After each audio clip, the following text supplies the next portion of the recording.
The white roses on the altar had started to wilt 2 hours ago.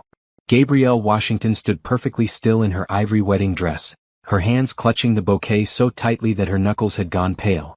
The church felt cavernous now, with most of the seats empty. She could hear every whisper, every shuffling foot, every pitying sigh that echoed through the space. "Maybe he's just stuck in traffic," someone had said at the 1-hour mark. "There must be an explanation," another voice had offered at 90 minutes. Now, at 2 hours and 43 minutes past the scheduled start time, no one was making excuses anymore. They were leaving. One by one, guests stood up, gathered their things and walked out. Some touched her shoulder as they passed. Others couldn't meet her eyes. Her cousin Tasha had cried and hugged her hard before her husband gently pulled her away. Gabrielle's mother had left after the first hour, too angry and humiliated to stay. Derek wasn't coming. The realization had settled over Gabrielle like a heavy blanket, suffocating and absolute. Derek Montgomery, the man she'd dated for 3 years, the man who'd proposed on a beach at sunset, the man who'd promised to love her forever, had left her standing at the altar in front of everyone she knew. Her phone had buzzed once an hour ago. She'd seen his name on the screen but couldn't bring herself to read the message. What could he possibly say that would make this better? The pastor, Reverend Williams, stood near the front pew, his expression a mixture of sympathy and discomfort. He'd performed hundreds of weddings in his 40 years of ministry, but this was something else entirely. He wanted to tell her to go home, to take off the dress, to stop torturing herself. But Gabrielle remained frozen in place, as if moving would make it all real. The afternoon sun streamed through the stained glass windows, casting colored shadows across the empty pews. Gabrielle stared at those shadows, watching them shift and change, anything to avoid looking at the reality around her. Her makeup, so carefully applied that morning, had long since been destroyed by tears. Her hair, professionally styled in elegant curls, had started to come loose from its pins. She'd spent 6 months planning this wedding. 6 months choosing flowers, tasting cakes, addressing invitations, arguing with vendors. 6 months dreaming about this day, imagining how perfect it would be. She'd pictured Derek's face when he saw her walking down the aisle. She'd rehearsed her vows 100 times, wanting every word to be perfect. She'd even practiced her new signature, Gabrielle Montgomery. What a fool she'd been. "Miss Washington."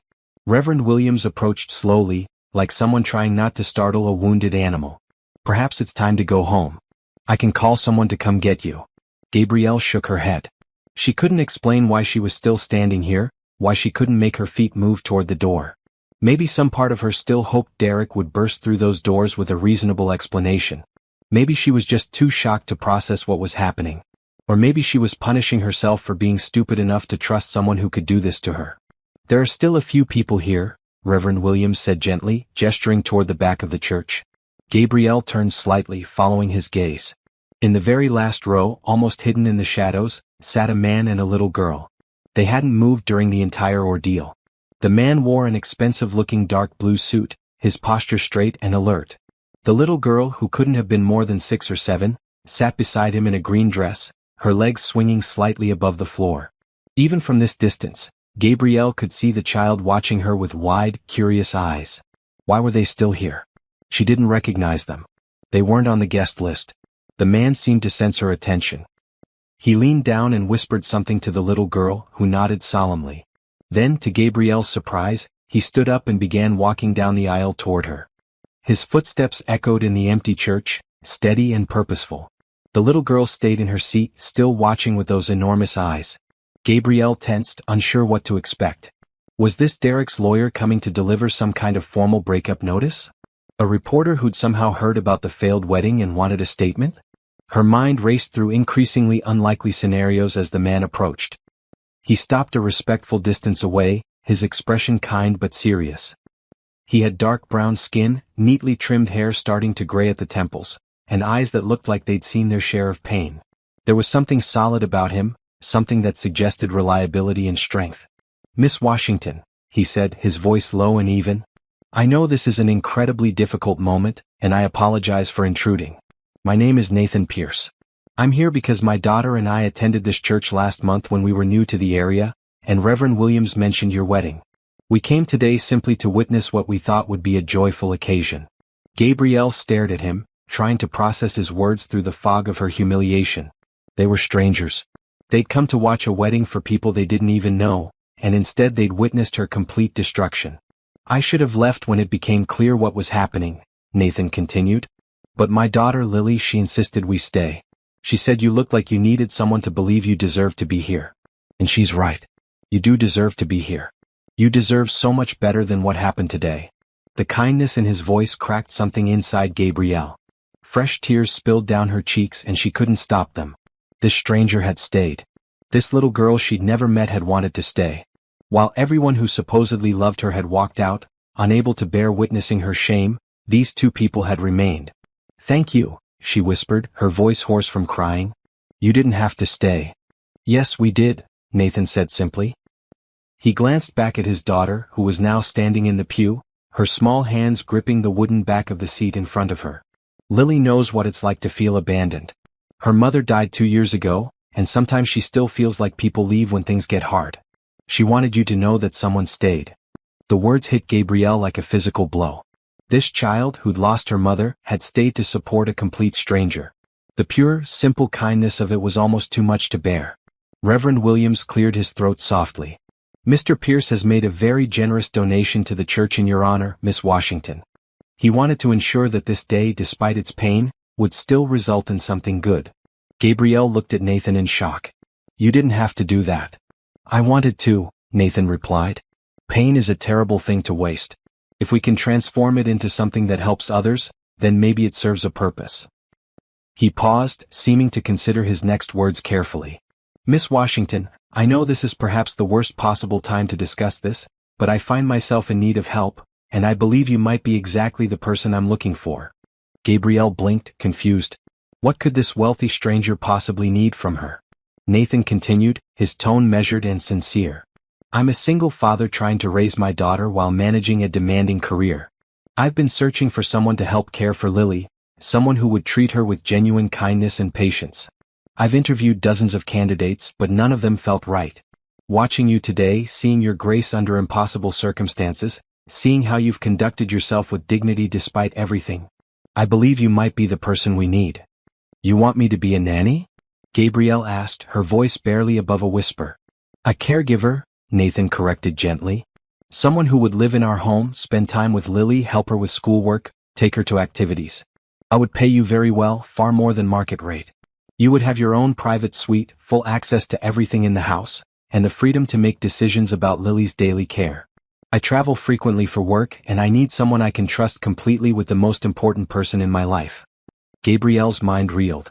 This man was offering her a job, a place to live, a purpose, all while she stood in her wedding dress at the altar where she'd been abandoned. It seemed absurd, impossible, like something out of a fever dream. Why? She asked. You don't know me. I could be anyone. Nathan smiled slightly, the first real expression she'd seen on his face. I'm an excellent judge of character. I've built a successful business by understanding people, by seeing who they really are beneath the surface. And what I see in you, Miss Washington, is strength, resilience, and a kind heart. Those are the exact qualities I want around my daughter. I don't have any experience with children, Gabrielle admitted, even as part of her desperately wanted to accept this lifeline he was offering.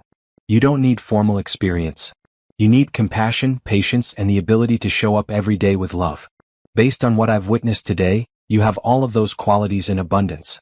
You showed up today. You stood here with dignity. You didn't run or hide. That takes courage.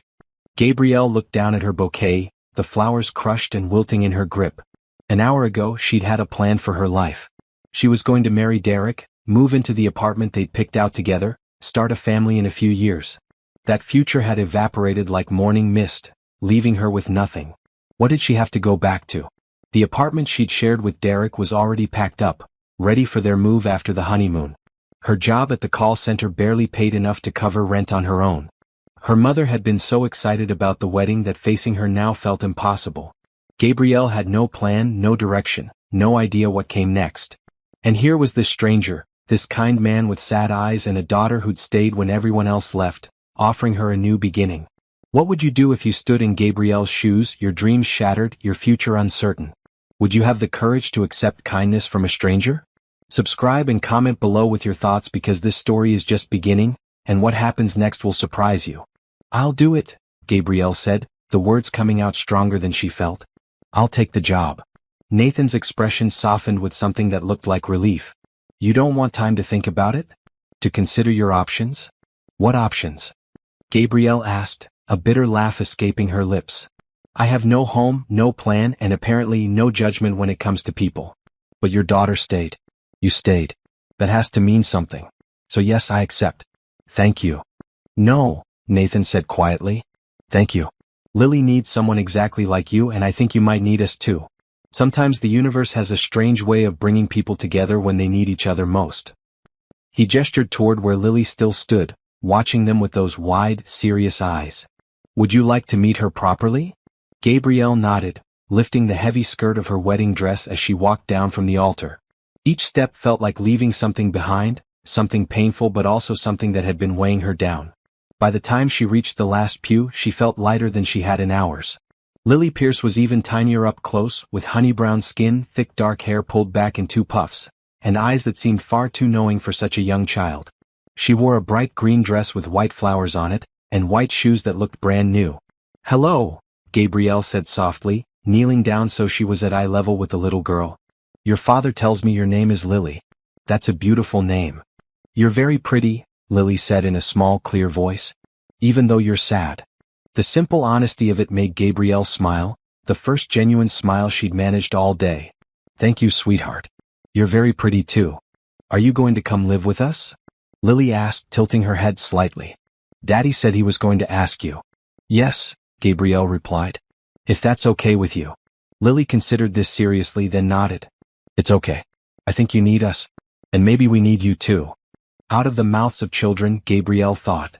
This little girl had understood something profound, something that the adults in Gabrielle's life had missed completely. Sometimes people needed each other, and recognizing that need wasn't weakness. It was wisdom. Nathan placed a gentle hand on his daughter's shoulder. Miss Washington will need time to collect her things and prepare for the move. Should we plan on tomorrow? Tomorrow? Gabrielle repeated, startled by how quickly this was all happening. Unless you'd prefer to wait longer, Nathan said. But I have the sense that staying in your current situation won't be comfortable. If I'm overstepping, please tell me. He wasn't overstepping. He was absolutely right. The thought of going back to the apartment, of facing Derek if he bothered to show up, of enduring the pitying looks and awkward questions from neighbors who'd known about the wedding, it all felt impossible. Tomorrow is fine, Gabrielle agreed.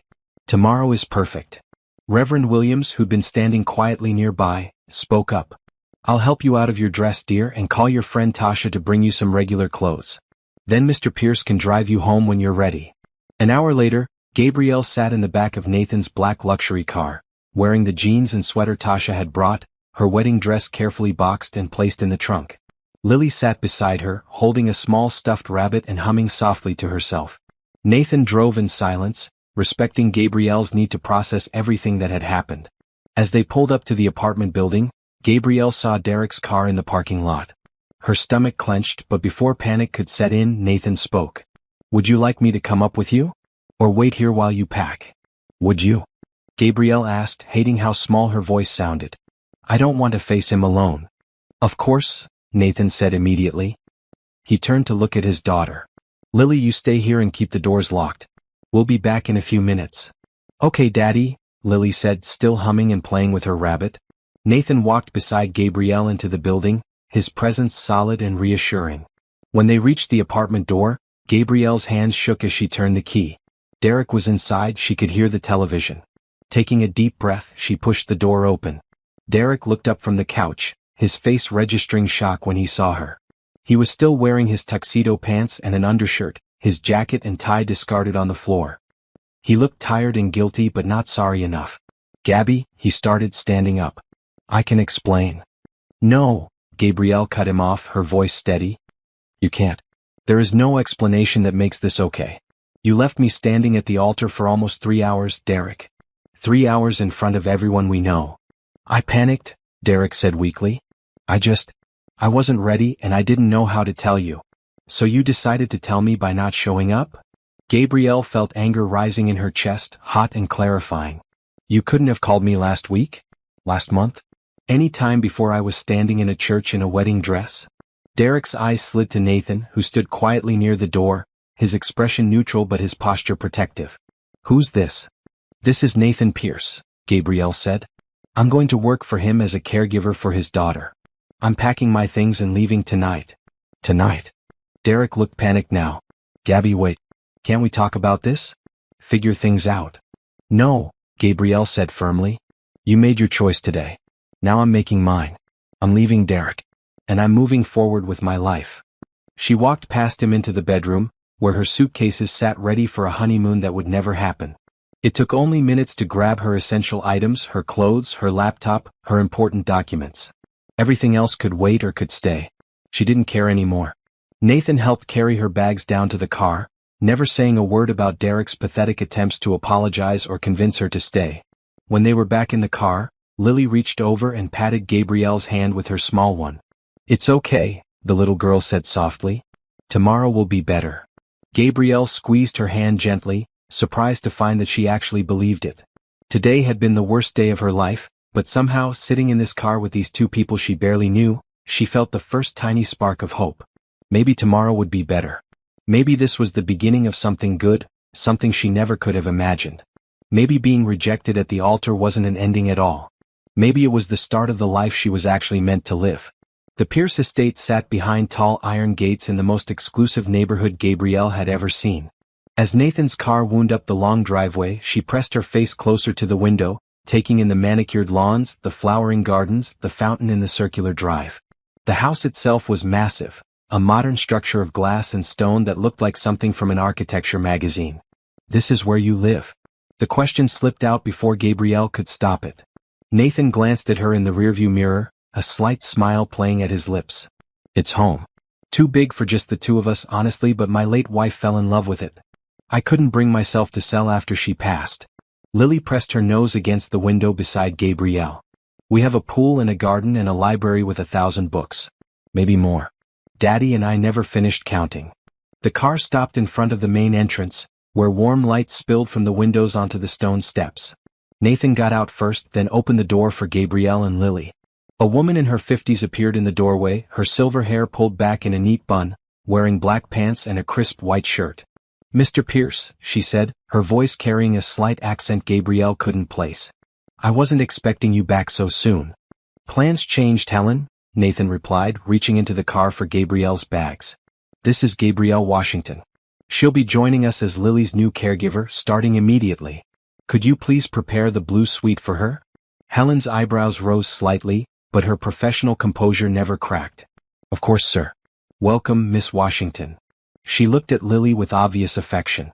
And how was the outing, little one? We went to a wedding that wasn't a wedding, Lily announced. The man didn't come, so the lady was very sad. But Daddy hired her, so now she'll live with us. Helen's eyes widened fractionally, flicking between Nathan and Gabrielle with barely concealed curiosity. I see. Well, how eventful. Shall I prepare some dinner? You must all be hungry. That would be wonderful, Nathan said. Thank you, Helen. Gabrielle followed them into the house, trying not to gawk at the soaring ceilings, the artwork on the walls, the gleaming hardwood floors.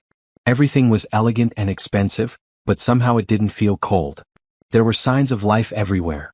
Lily's drawings hung on the refrigerator in the enormous kitchen, a sweater draped over a chair in the living room, books stacked on various side tables.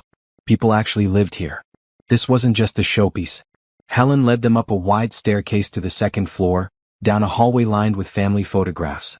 Gabrielle caught glimpses of a beautiful woman with warm brown skin and a radiant smile in many of the pictures, always with Nathan and Lily, his late wife. The grief in this house was still fresh, still present in the careful way these images were displayed. The blue suite, Helen announced, opening a door near the end of the hall. It has its own bathroom, sitting area, and walk-in closet. There's a small refrigerator stocked with beverages and snacks. I refresh the linens twice a week, but if you need anything changed sooner, just let me know. Gabrielle stepped into the room and had to suppress a gasp.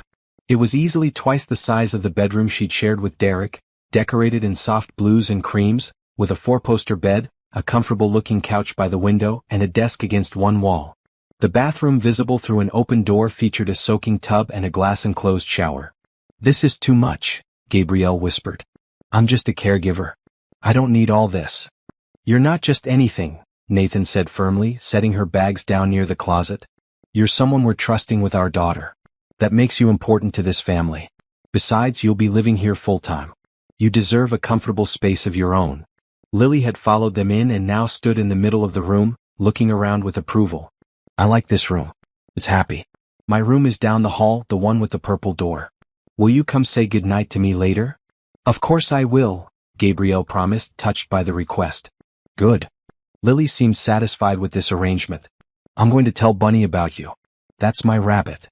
She held up the stuffed animal she'd been carrying. He likes to know about new people. She skipped out of the room, leaving Gabrielle alone with Nathan.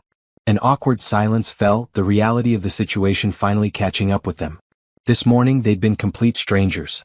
Now Gabrielle was moving into his house, agreeing to care for his daughter, accepting a level of trust that seemed almost reckless. Nathan seemed to sense her thoughts. I know this is happening very fast. If you need time to reconsider, I understand. What I'm offering you is more than just a job. It's essentially asking you to become part of our family, at least temporarily. That's a significant commitment. You're being very kind to me, Gabrielle said quietly. And I don't understand why. I appreciate it truly, but I need to know what you expect from me. What are the actual responsibilities? What are the rules? Nathan nodded, appreciating her directness. Fair questions.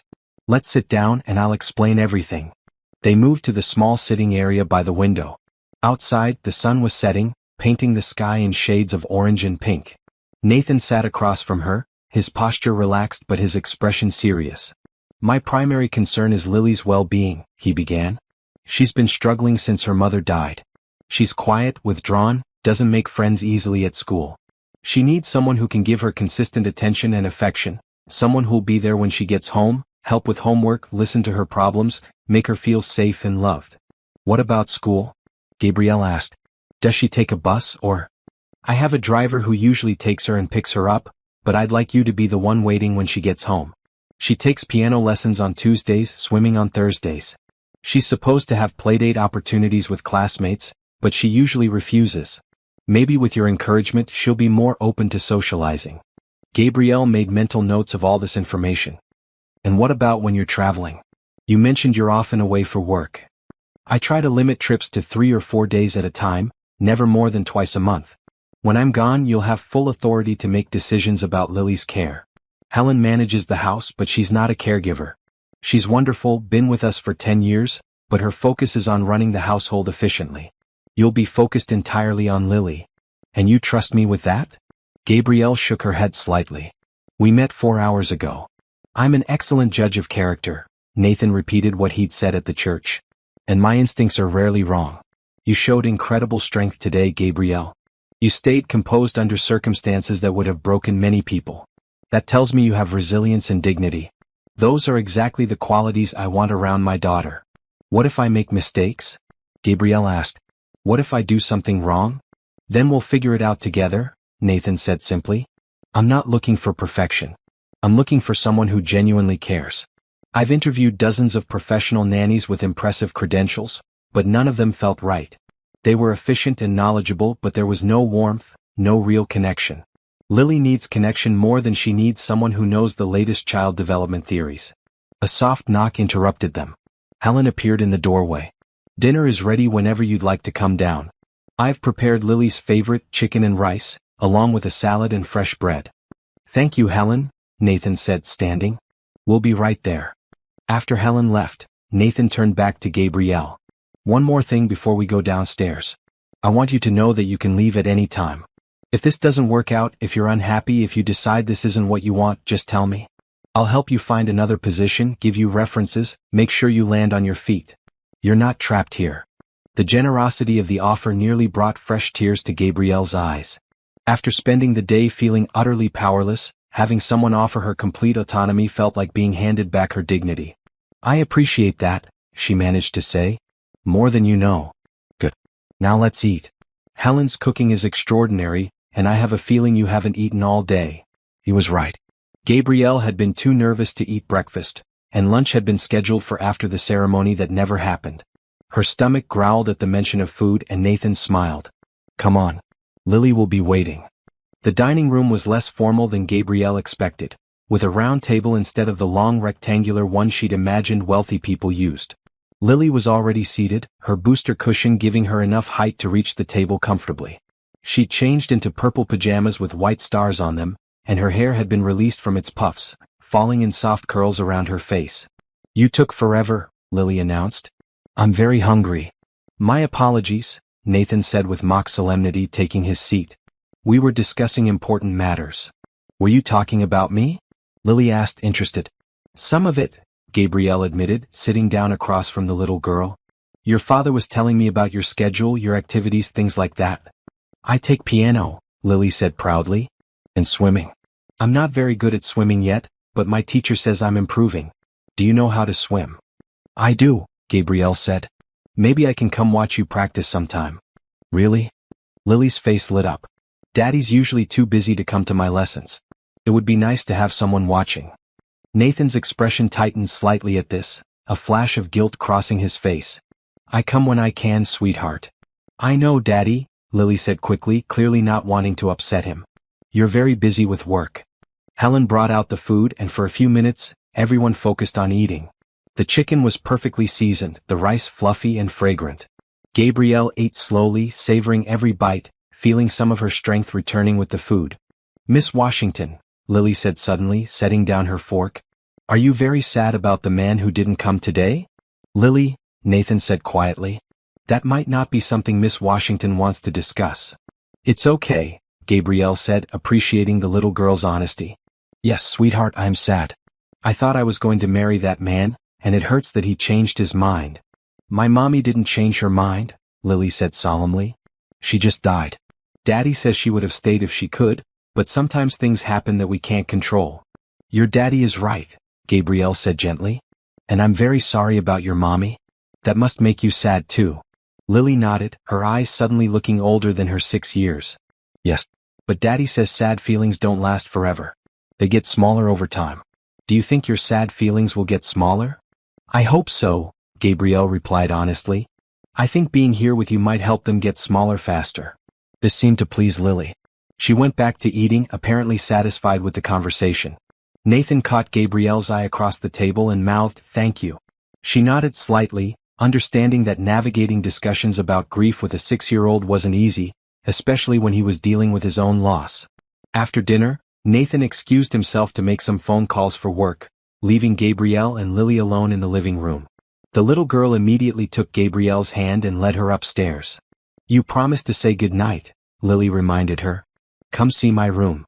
The room behind the purple door was exactly what Gabrielle would have imagined for a 6-year-old girl, if that girl had unlimited resources. The walls were painted a soft lavender, with white clouds stenciled near the ceiling. The bed was princess-style, with a canopy draped in sheer purple fabric. Shelves lined one wall, filled with books and toys organized by type. A play kitchen sat in one corner, a art easel in another. Everything was high quality but also well used. This wasn't a showroom. This was a space where a child actually played and lived. "It's beautiful," Gabrielle said sincerely. "Mommy helped me pick the colors," Lily said, climbing into bed. "Before she got sick. She said every girl should have a room that makes her feel like a princess." "She was right," Gabrielle agreed, pulling the covers up to Lily's chin. "You are a princess." "So are you," Lily said matter-of-factly. "Even though you're sad, you're still a princess. Princesses can be sad sometimes." The simple wisdom of it made Gabrielle smile. "That's true. Thank you for reminding me. Will you read me a story?" Lily asked, pointing to the bookshelf. "Daddy does, but sometimes he falls asleep before the end. He works too much." Gabrielle selected a picture book about a rabbit who went on adventures and settled into the chair beside Lily's bed. As she read, she watched the little girl's eyes grow heavy, her breathing slow and even. By the time the rabbit returned home in the story, Lily was fast asleep, one small hand curled under her cheek. Gabrielle sat there for a moment, watching this child who'd shown her such unexpected kindness today. Lily had insisted on staying at the church. She'd held Gabrielle's hand in the car. She'd accepted this strange new person into her home without hesitation. What had this little girl been through to develop such empathy at such a young age? "She likes you." Gabrielle startled slightly. Nathan stood in the doorway, his jacket removed and his sleeves rolled up. He looked tired but softer somehow, his defenses down now that he was home with his daughter. "She's wonderful," Gabrielle said quietly, standing up. "You're raising an incredible child." I'm trying, Nathan said, moving into the room to kiss Lily's forehead gently. Some days are better than others. Today was a good day despite how it started for you. They walked out into the hallway, leaving Lily's door slightly ajar the way Nathan said she preferred. The house felt different at night, quieter, more intimate. Gabrielle was acutely aware that she was alone with this man she barely knew in his home, about to spend the night under his roof. I should let you get settled, Nathan said, reading her discomfort. Helen left some pajamas and toiletries in your room in case you need anything. Tomorrow we can discuss salary, schedule, all the practical details. But tonight just rest. You've been through an ordeal. Mr. Pierce, Gabrielle started. Nathan, he corrected gently. If you're going to live here, we should be on a first-name basis. Nathan, she tried again. Why are you really doing this? The job, the generous pay, the beautiful room. You could have anyone. Why me? Nathan was quiet for a long moment, his gaze distant. Because when I looked at you today, standing at that altar with such dignity despite your pain, I saw the kind of strength my daughter needs to see. She's been surrounded by people who tiptoe around her grief, who treat her like she's fragile. But you're someone who knows real pain and still shows up with grace. That's the example I want in her life. He paused, then continued, and maybe, selfishly, I saw someone who needed a fresh start. After my wife died, people gave me the space to rebuild my life. They offered help without judgment. I wanted to do the same for you. Call it paying forward the kindness I received. Gabrielle felt something tight in her chest loosen slightly. Thank you. For everything. I won't let you down. I know you won't, Nathan said with quiet confidence. Good night, Gabrielle. Welcome home. Gabrielle woke to sunlight streaming through windows she didn't recognize, in a bed far more comfortable than any she'd ever slept in. For a confused moment, she thought she was in a hotel. Then yesterday crashed back into her consciousness. The wedding, the abandonment, Nathan's unexpected offer, Lily's sweet face. She sat up slowly, taking in the blue suite in daylight. Someone had unpacked her suitcases while she slept. Her clothes hung neatly in the walk-in closet, her toiletries arranged on the bathroom counter, her laptop set up on the desk. A handwritten note sat on the nightstand. Didn't want to wake you. Breakfast is in the kitchen whenever you're ready. Take your time. Helen. Gabrielle showered in the massive bathroom, letting hot water wash away the tension she'd been carrying. She dressed in jeans and a red sweater, nothing fancy, trying to look approachable for Lily. When she made her way downstairs, following the sound of voices and the smell of coffee, she found Nathan and Lily already in the kitchen. Good morning, Nathan said, looking up from his tablet. He wore dark slacks and a light blue shirt, clearly dressed for work. I hope you slept well. Better than I expected, Gabrielle admitted. That bed is incredible. It should be. My wife spent 3 months picking out mattresses for every room in this house. His expression was fond rather than sad when he mentioned her. She believed life was too short for uncomfortable beds. Lily sat at the kitchen counter eating pancakes shaped like stars. She wore her school uniform, a navy skirt and white shirt, with her hair pulled back in the same 2 puffs from yesterday. Miss Washington, do you like pancakes? Helen makes them with chocolate chips inside. I love pancakes, Gabrielle said, sliding onto a stool beside the little girl. And you can call me Gabrielle if you want. Miss Washington sounds very formal. Daddy says I have to be respectful, Lily said seriously. And Daddy is right, Nathan interjected. But I think Miss Gabrielle is a good compromise. Respectful but friendlier. Miss Gabrielle, Lily tested the name. I like it. Helen appeared with a plate of star-shaped pancakes and set them in front of Gabrielle, along with a steaming mug of coffee prepared exactly how she'd taken it last night. The woman didn't miss anything. Thank you, Helen, Gabrielle said gratefully. My pleasure, dear. Helen wiped her hands on her apron. Mr. Pierce, the car will be ready to take Lily to school in 15 minutes. Do you want Gabrielle to accompany her this morning? Actually, Nathan said, setting down his tablet, I thought I'd take Lily today and Gabrielle could come along to see the school routine. That way she'll know exactly what to expect when she handles drop-offs and pickups. Can we do that? Lily asked excitedly. All 3 of us in the car? Absolutely, Nathan confirmed. Finish your breakfast. 20 minutes later, they were in Nathan's car heading toward Lily's school. The morning traffic was heavy, giving Gabrielle a chance to observe the neighborhood in daylight. Every house was impressive, every lawn perfectly maintained. This was a world she'd never imagined being part of. Lily attends Riverside Academy, Nathan explained as they drove. It's a private school, small class sizes, excellent teachers. She's in first grade with Mrs. Patterson, who's wonderful with shy children. Lily's been struggling to make friends, but Mrs. Patterson has been patient and supportive. Do the other children know about her mother? Gabrielle asked carefully. Yes. The school counselor worked with Lily's class at the beginning of the year to help them understand grief and loss. Most of the kids have been kind, but Lily still keeps to herself. Nathan glanced at his daughter in the rearview mirror. She's working on it though. Aren't you, sweetheart? I'm trying, Lily said quietly. But it's hard when everyone asks questions. What kind of questions? Gabrielle asked. Like, what happened to your mommy? And does it make you sad? And are you going to cry? Lily's voice was matter-of-fact, but Gabrielle could hear the strain underneath. I don't like talking about it all the time. That makes sense, Gabrielle said. It's your private feelings. You don't have to share them with everyone. Lily looked at her with something like relief.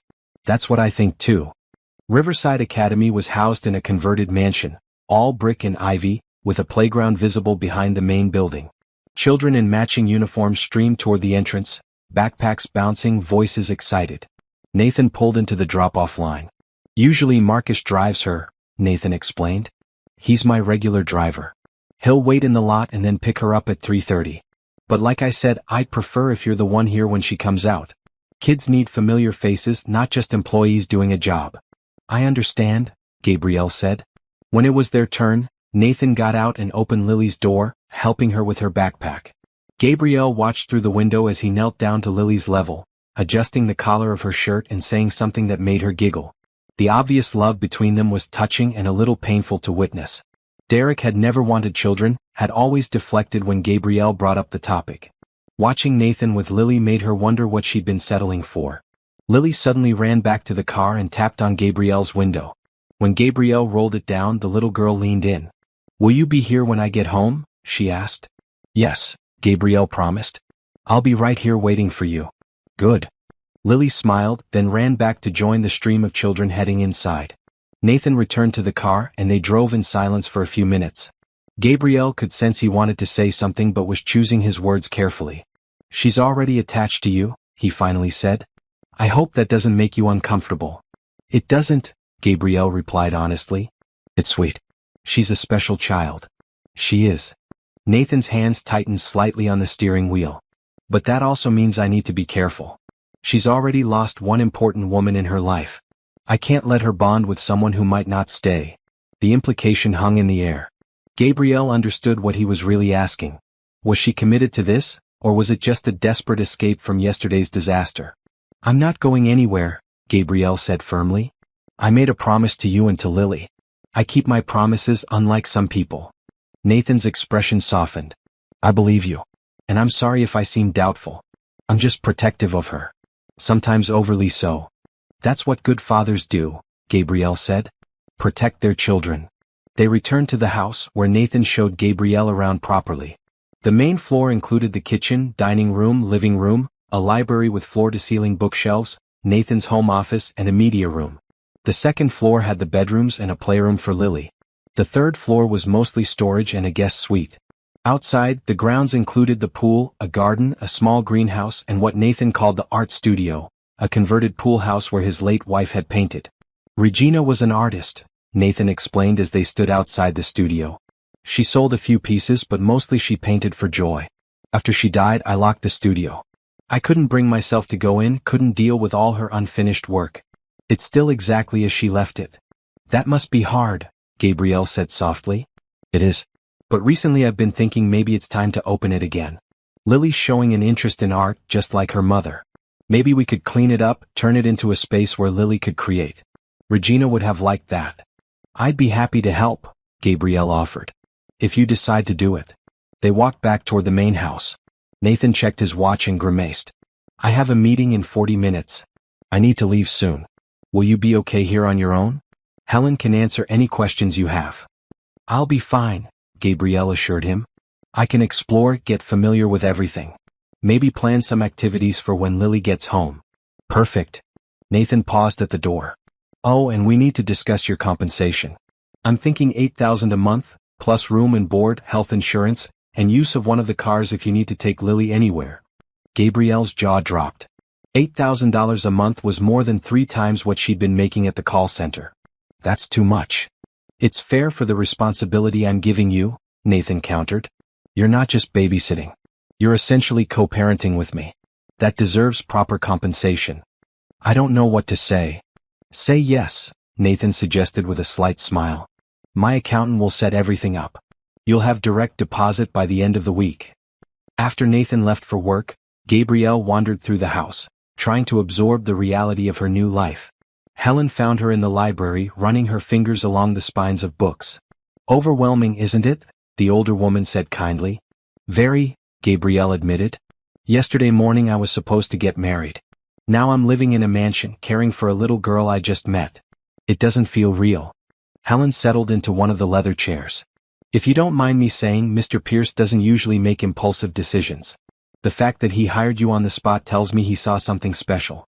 He loved his wife deeply, and he's been very selective about who he lets into Lily's life. Can I ask what happened to Mrs. Pierce? Gabrielle asked carefully. Nathan mentioned a car accident, but if it's too personal. It's not a secret, Helen said. Regina was driving home from her art studio one evening about 2 years ago. A drunk driver ran a red light and hit her car. She died on impact. Lily was home with Nathan when they got the call. She was only 4 years old, barely understood what death meant. That's terrible, Gabrielle whispered. It nearly destroyed them both, Helen continued. Nathan threw himself into work, barely spoke for months. Lily stopped talking altogether for almost 6 weeks. It was the darkest time I've ever witnessed in this house. They've healed somewhat, but there's still so much grief here. That's why Mr. Pierce is so particular about who he brings in. He can't risk more loss, especially not for Lily. The weight of responsibility settled more heavily on Gabrielle's shoulders. These people had been through hell. They didn't need more pain, more abandonment. She needed to make this work, not just for the money or the beautiful room, but because this little girl deserved stability and love. I won't let them down, Gabrielle said aloud. I don't think you will, dear, Helen replied. Now, shall I show you where we keep Lily's school things? You'll need to know where to find her backpack, lunchbox, and all that when you start doing pickups. The afternoon passed quickly as Gabrielle learned the routines of the house. Helen showed her how to use the security system, where emergency contacts were listed, how to operate the various appliances in the kitchen. At 3 o'clock, Gabrielle got into one of the cars, a sleek blue sedan, and drove to Riverside Academy with Helen riding along to make sure she knew the route. Children poured out of the building at 3:30 exactly, a colorful flood of navy and white. Gabrielle stood near the designated pickup area, scanning for Lily. When the little girl emerged, she was alone, carrying her backpack and looking at the ground. Lily, Gabrielle called, waving. Lily's head snapped up, her face transforming when she saw Gabrielle. She ran over, nearly tripping in her excitement. You came, she said breathlessly. You really came. Of course I did, Gabrielle said, opening the car door for her. I promised, didn't I? Lots of people make promises, Lily said, climbing into her booster seat. But you kept yours. The simple statement broke Gabrielle's heart a little. This child was already so aware of broken promises, of people not following through. It made her more determined than ever to be consistent, to be reliable, to be someone Lily could count on. On the drive home, Lily chattered about her day. Her teacher had read a story about penguins. They'd practiced writing the letter M. There had been pizza for lunch, but it wasn't very good pizza, not like the kind they got from Tony's. Gabrielle listened to every word, asking questions, showing genuine interest. Back at the house, Lily changed into play clothes and led Gabrielle to the playroom. They built a castle out of blocks, played dress-up with an impressive collection of costumes, and read 3 books before Lily remembered she had homework. I have to practice writing words, she explained, pulling out her workbook. 5 words, 5 times each. Do you want to help me? Absolutely, Gabrielle said, settling beside her at the small desk in the corner. They worked through the words together. Cat, dog, run, jump, play. Lily's handwriting was shaky but improving, her tongue sticking out slightly in concentration as she formed each letter. Gabrielle praised her efforts, gently corrected mistakes, and made the whole process feel like a game rather than a chore. Nathan arrived home around 6:30, loosening his tie as he walked through the door. He found them in the kitchen, where Gabrielle was helping Lily set the table for dinner. How was your day? He asked, directing the question to both of them. Good, Lily reported. Miss Gabrielle picked me up just like she promised, And we played castle and dress up and did my homework. I only had to erase 3 times. That's excellent, Nathan said, pride evident in his voice. He looked at Gabrielle. And how was your first official day? Perfect, Gabrielle said honestly. Lily was wonderful. We're getting to know each other. Over dinner, Helen outdid herself with roasted chicken, vegetables, and the best mashed potatoes Gabrielle had ever tasted. The conversation flowed easily, with Lily dominating most of it, telling her father about every detail of her day. Nathan listened attentively, asking follow-up questions, clearly treasuring these moments with his daughter. After dinner, Gabrielle helped Lily with her bath, a process that involved more playing with bath toys than actual washing. When Lily was in her pajamas, teeth brushed and hair combed, they returned to her room for the bedtime story ritual. Can we read 2 books tonight? Lily asked hopefully. Since it's your first real night here? 2 books sounds perfect, Gabrielle agreed. They were halfway through the second book when Nathan appeared in the doorway, watching them with an expression Gabrielle couldn't quite read. When she finished the story, he came in to say goodnight to Lily. Did you have a good day, princess? He asked, tucking the covers around her. The best day, Lily said sleepily. Miss Gabrielle is nice, Daddy. Can she stay forever? We'll see, sweetheart, Nathan said gently. Sleep well. In the hallway, after Lily's door was closed, Nathan turned to Gabrielle. Thank you. I don't think I've seen her this happy in months. You have a gift with her. She makes it easy, Gabrielle replied. She's such a good kid. She is, but that doesn't diminish what you're doing. Nathan paused, seeming to struggle with something. I meant what I said at the church yesterday. I think you might be exactly what we needed. I'm glad you're here. So am I, Gabrielle said, surprised to realize she meant it completely. As she got ready for bed in the blue suite, Gabrielle thought about how much her life had changed in just 24 hours. Yesterday she'd been abandoned at the altar, her future in ruins. Today she had a purpose, a place, and the beginning of something that felt like belonging. Maybe broken promises could lead to better things. Maybe endings were really just beginnings in disguise. And maybe, just maybe, she'd stumbled into exactly where she was supposed to be. The next 3 weeks fell into a comfortable routine. Gabrielle woke early, had breakfast with Nathan and Lily, drove the little girl to school, then spent her mornings helping Helen around the house or reading in the library. She picked Lily up at 3:30, and they'd spend the afternoon on homework, activities, and play. Dinner was family time, with Nathan making it home by 7 most evenings. Then came bath time, bedtime stories, and quiet evenings where Gabrielle often found herself in easy conversation with Nathan after Lily was asleep. It surprised her how naturally she'd adapted to this life. The luxury that had seemed overwhelming at first now felt normal. She knew which kitchen cabinet held the good snacks, which bathroom towels were the softest, which chair in the library caught the best afternoon light. She knew that Lily liked her sandwiches cut diagonally, that she was afraid of thunderstorms, that she counted the stairs as she climbed them every single time. And she was learning about Nathan too. He was devoted to his work at Pierce Industries, a technology company he'd built from the ground up. He was fair with his employees, generous with charitable donations, and fiercely protective of his privacy. He read the newspaper every morning with his coffee, preferred tea in the evenings, and often worked late into the night in his home office when jet lag from business trips disrupted his sleep. He was also lonely. Gabrielle could see it in the way he lingered over dinner conversations, reluctant to let the evening end. In the way he'd sometimes stand at his office window staring out at nothing. In the careful way he avoided looking at the wedding ring he still wore on his left hand. One Saturday morning, 3 weeks into her tenure at the Pierce house, Gabrielle found Nathan in the kitchen earlier than usual making pancakes. It was his day off, a rare weekend where he had no business obligations. Good morning, she said, surprised. I didn't expect you up this early. Old habits, Nathan replied, flipping a pancake with practiced ease. I thought I'd make breakfast before Lily wakes up. Care to join me? Gabrielle poured herself coffee and sat at the counter watching him work. He was wearing jeans and a simple green shirt, more casual than she usually saw him.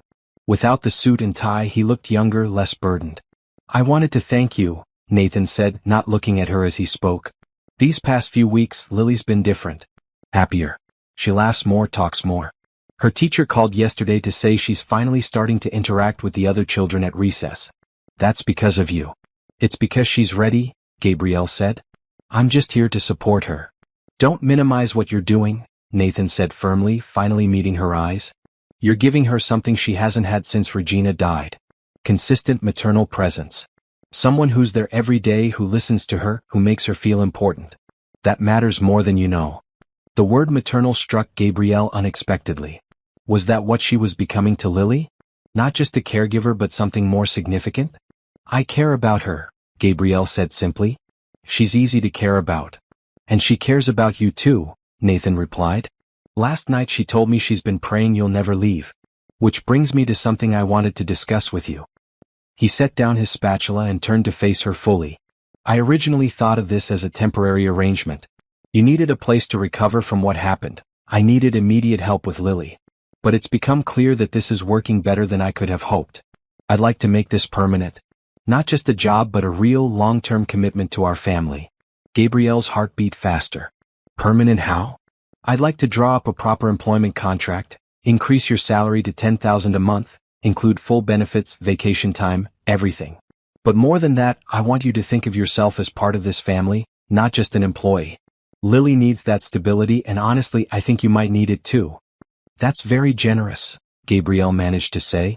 It's practical, Nathan corrected. You're valuable to us, Gabrielle. I don't want to risk losing you because I didn't make it worth your while to stay. Before Gabrielle could respond, Lily appeared in the doorway, rubbing sleep from her eyes.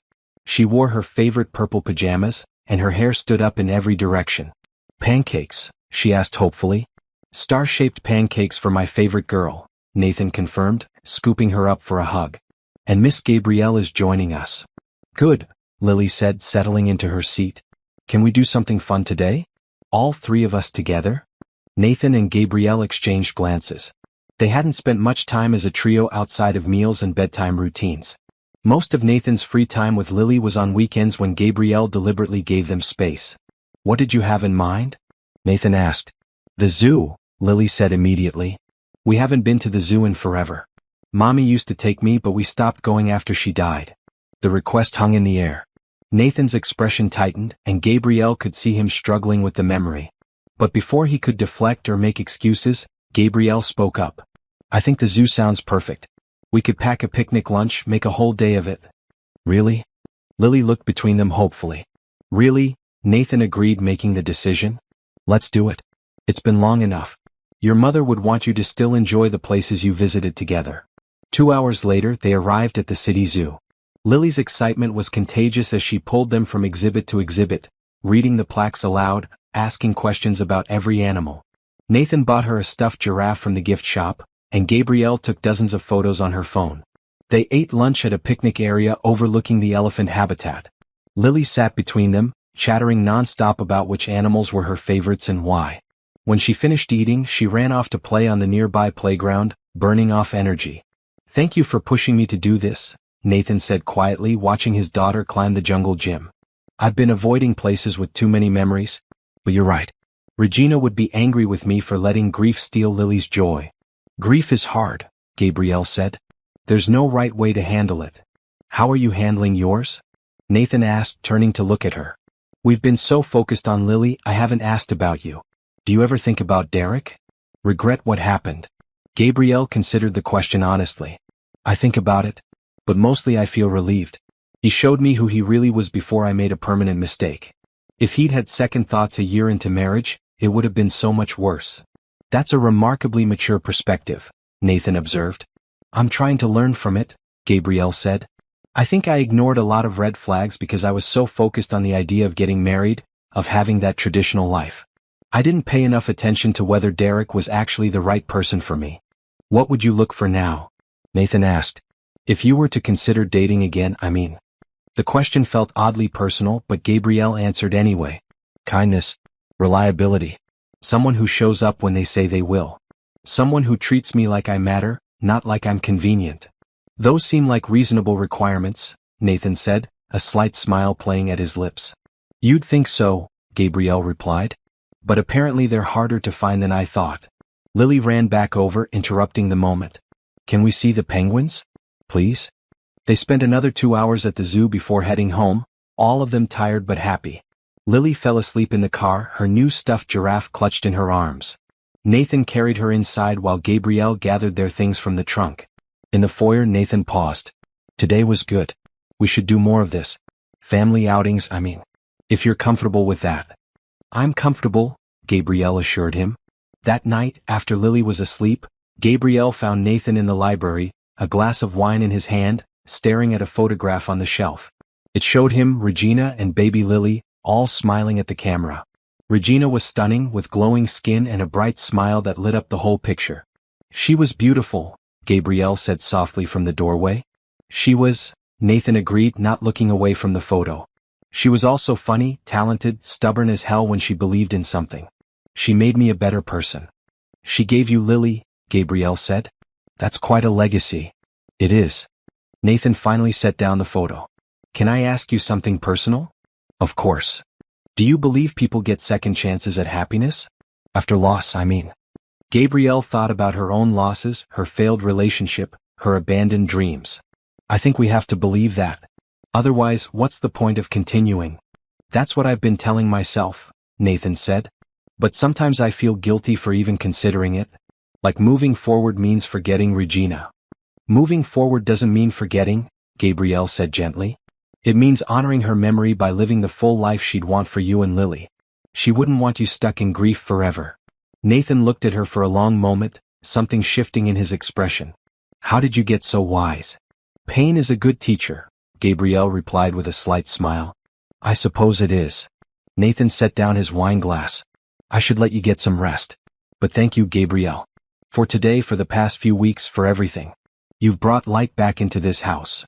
As Gabrielle headed upstairs, she felt something stirring in her chest that she couldn't quite name. It wasn't just contentment or satisfaction with her new life. It was something warmer, something that made her hyper-aware of Nathan's presence, of his voice, of the way he looked at her sometimes when he thought she wasn't paying attention. She pushed the feeling away. Nathan was her employer. This was a professional relationship, nothing more. The fact that they'd become friends, that they shared easy conversations and comfortable silences, didn't mean anything beyond mutual respect and shared purpose. But as she lay in bed that night, Gabrielle couldn't stop replaying the day. The way Nathan had laughed at Lily's jokes. The way he'd instinctively reached for Gabrielle's hand when Lily had run too far ahead. The way his eyes had softened when he thanked her in the library. She was in dangerous territory, she realized. She was starting to care about Nathan Pierce as more than just her employer. She was starting to imagine what it might be like if they were a real family, not just people playing roles. It was foolish and risky, she told herself. She'd barely recovered from Derek's betrayal. She had no business developing feelings for anyone, especially not her boss. But feelings, she was learning, didn't always follow logic. They grew quietly in the spaces between words, in shared glances and small kindnesses, in the gradual building of trust and understanding. And despite her best intentions to keep things professional, Gabrielle could feel herself falling. The question was, what was she going to do about it? The first Tuesday of November brought unseasonably cold weather and the decision to finally open Regina's art studio. Nathan announced it at breakfast, his voice casual but his hands gripping his coffee mug a little too tightly. I've been thinking, he said, not looking at either Gabrielle or Lily. It's time to open up the studio.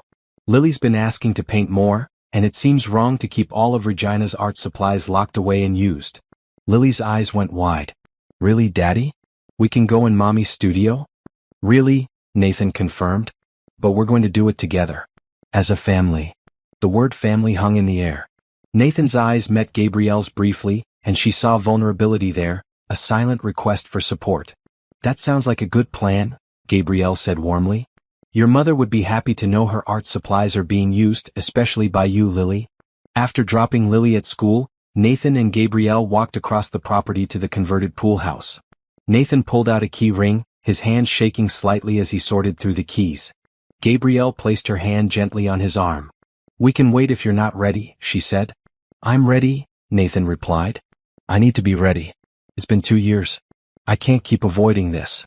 The door stuck slightly from disuse, but Nathan pushed it open.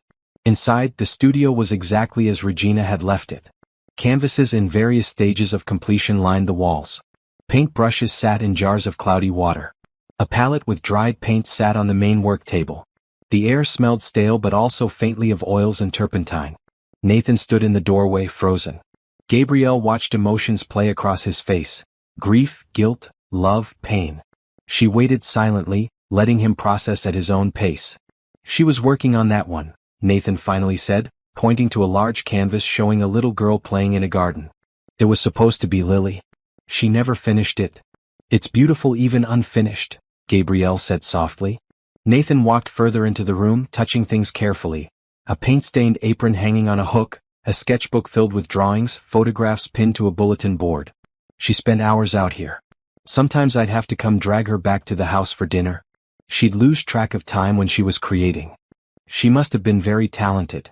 She was. Nathan picked up one of the photographs, a candid shot of Regina laughing, paint smudged on her cheek. She was talented and passionate and so full of life. And then one drunk driver destroyed all of that in an instant. The bitterness in his voice was sharp, a glimpse of the anger he usually kept carefully controlled. Gabrielle understood. Grief wasn't just sadness. It was rage at the unfairness, at the randomness, at the way one person's bad decision could shatter entire lives. She wouldn't want this place to be a shrine, Nathan said after a long silence. She'd want it to be used, to be filled with creativity and joy again. That's who she was. She believed in moving forward, in making the most of every moment. Then let's honor that, Gabrielle suggested. We can clean up, organize the supplies, make it a space where Lily can create. We don't have to get rid of Regina's work. We can display it, celebrate it, but also make room for new art. Nathan nodded slowly. Will you help me? I don't think I can do this alone. Of course, Gabrielle said without hesitation. They spent the rest of the morning in the studio. They opened windows to let in fresh air, replaced the stale water in the paintbrush jars, organized supplies into labeled containers. They found dozens of Regina's completed paintings wrapped in brown paper, each one a revelation of talent and vision. Landscapes, portraits, abstract pieces that conveyed emotion through color and movement. These should be displayed, Gabrielle said, unwrapping a particularly stunning painting of a sunset. Not hidden away. Regina never liked showing her work, Nathan said. She was private about her art, felt it was too personal to share widely. But Lily should see them, Gabrielle pressed gently. She should know her mother's talent, should be inspired by it. Nathan considered this, then nodded. You're right. I'll have some of them professionally framed. We can hang them in the house, in Lily's playroom maybe. Places where they'll be seen and appreciated. By lunchtime the studio was transformed. It was clean, organized, ready for use. But it still held Regina's presence, her completed works displayed proudly on the walls, her favorite brushes kept in a special case on the shelf. Thank you, Nathan said as they locked up. I couldn't have done this without you. You could have, Gabrielle replied. But I'm glad I was here to help. That afternoon, when they picked up Lily from school, Nathan told her about the studio. Her face lit up with a mixture of excitement and nervousness. Can we go there now? She asked. Can I paint? Absolutely, Nathan said. That's exactly what we're going to do. In the studio, Lily stood in awe, taking in her mother's paintings, the organized supplies, the easels set up and ready. It's like Mommy's still here, she whispered. She is here, Nathan said, kneeling beside his daughter. In her art, in your memories, in the love she left behind. And now you can create your own art, right here where she created hers. Lily chose a small canvas and a variety of paint colors. Gabrielle helped her into one of Regina's old aprons, rolling up the sleeves so they wouldn't drag. For the next hour, Lily painted with fierce concentration, creating an abstract piece that was all swirls of purple and blue. Nathan watched from a stool in the corner, his expression soft. When Lily finished and proudly displayed her work, he applauded. Your mother would be so proud, he said, his voice thick with emotion. Do you think she can see it? Lily asked. From heaven? I think she sees everything you do, Nathan replied. And she's smiling. That night, after Lily was asleep, Nathan knocked on Gabrielle's door. She opened it to find him holding a bottle of wine and 2 glasses. Feel like company? He asked. I thought we could sit in the library, talk for a bit. Today was intense, and I don't want to be alone with my thoughts. Of course, Gabrielle said, following him downstairs. They settled into the comfortable chairs by the fireplace. Nathan poured wine for both of them, then sat back with a deep sigh. I was terrified to open that studio, he admitted. I thought it would break me, seeing all her things, feeling her absence so acutely. But you were right. It needed to be done. And having you there made it bearable. You're stronger than you think, Gabrielle said. Maybe, Nathan allowed. Or maybe I'm just good at pretending. He took a sip of wine, then looked at her directly. Can I tell you about the night Regina died? Gabrielle nodded, sensing he needed to share this. We'd had an argument that morning, Nathan began, his voice low. Something stupid about me working too much, not being present enough. She was right, but I was defensive. She left angry, said she was going to the studio to paint. I had meetings all day, didn't call to apologize. When the police showed up that evening, my last words to her had been angry ones. I never got to tell her I was sorry, that I loved her, that she was more important than any business deal. Nathan, Gabrielle said softly. She knew you loved her. Did she? Nathan's eyes were bright with unshed tears. Because I wonder sometimes if I showed her enough. If I appreciated her while I had her. I was always planning for the future, building the business, thinking we had all the time in the world. And then suddenly we didn't. She was just gone, and I was left with a 4-year-old daughter who needed me to be strong when I was completely shattered. Gabrielle moved to the chair beside him, taking his hand. You're allowed to still grieve. You're allowed to have regrets. But you can't let guilt consume you. You're an amazing father, Nathan. You've built a beautiful life for Lily despite your pain. Regina would be proud of you. Would she? Nathan looked at their joined hands. Or would she be disappointed that I'm starting to feel things I shouldn't feel? That I'm beginning to imagine a future that includes someone new? The air between them suddenly felt charged. Gabrielle's heart began to race. Was he saying what she thought he was saying? You deserve happiness, she managed to say. Regina would want that for you. Even if that happiness involves my daughter's caregiver? Nathan asked quietly. Even if I'm starting to care about someone I employ? Someone who's only been in my life for a month? Gabrielle couldn't breathe. Nathan. I'm not asking for anything, Nathan said quickly. I'm not putting you in an awkward position. I just needed to be honest. This past month, having you here, seeing how you are with Lily, talking to you in the evenings, I've started to feel alive again.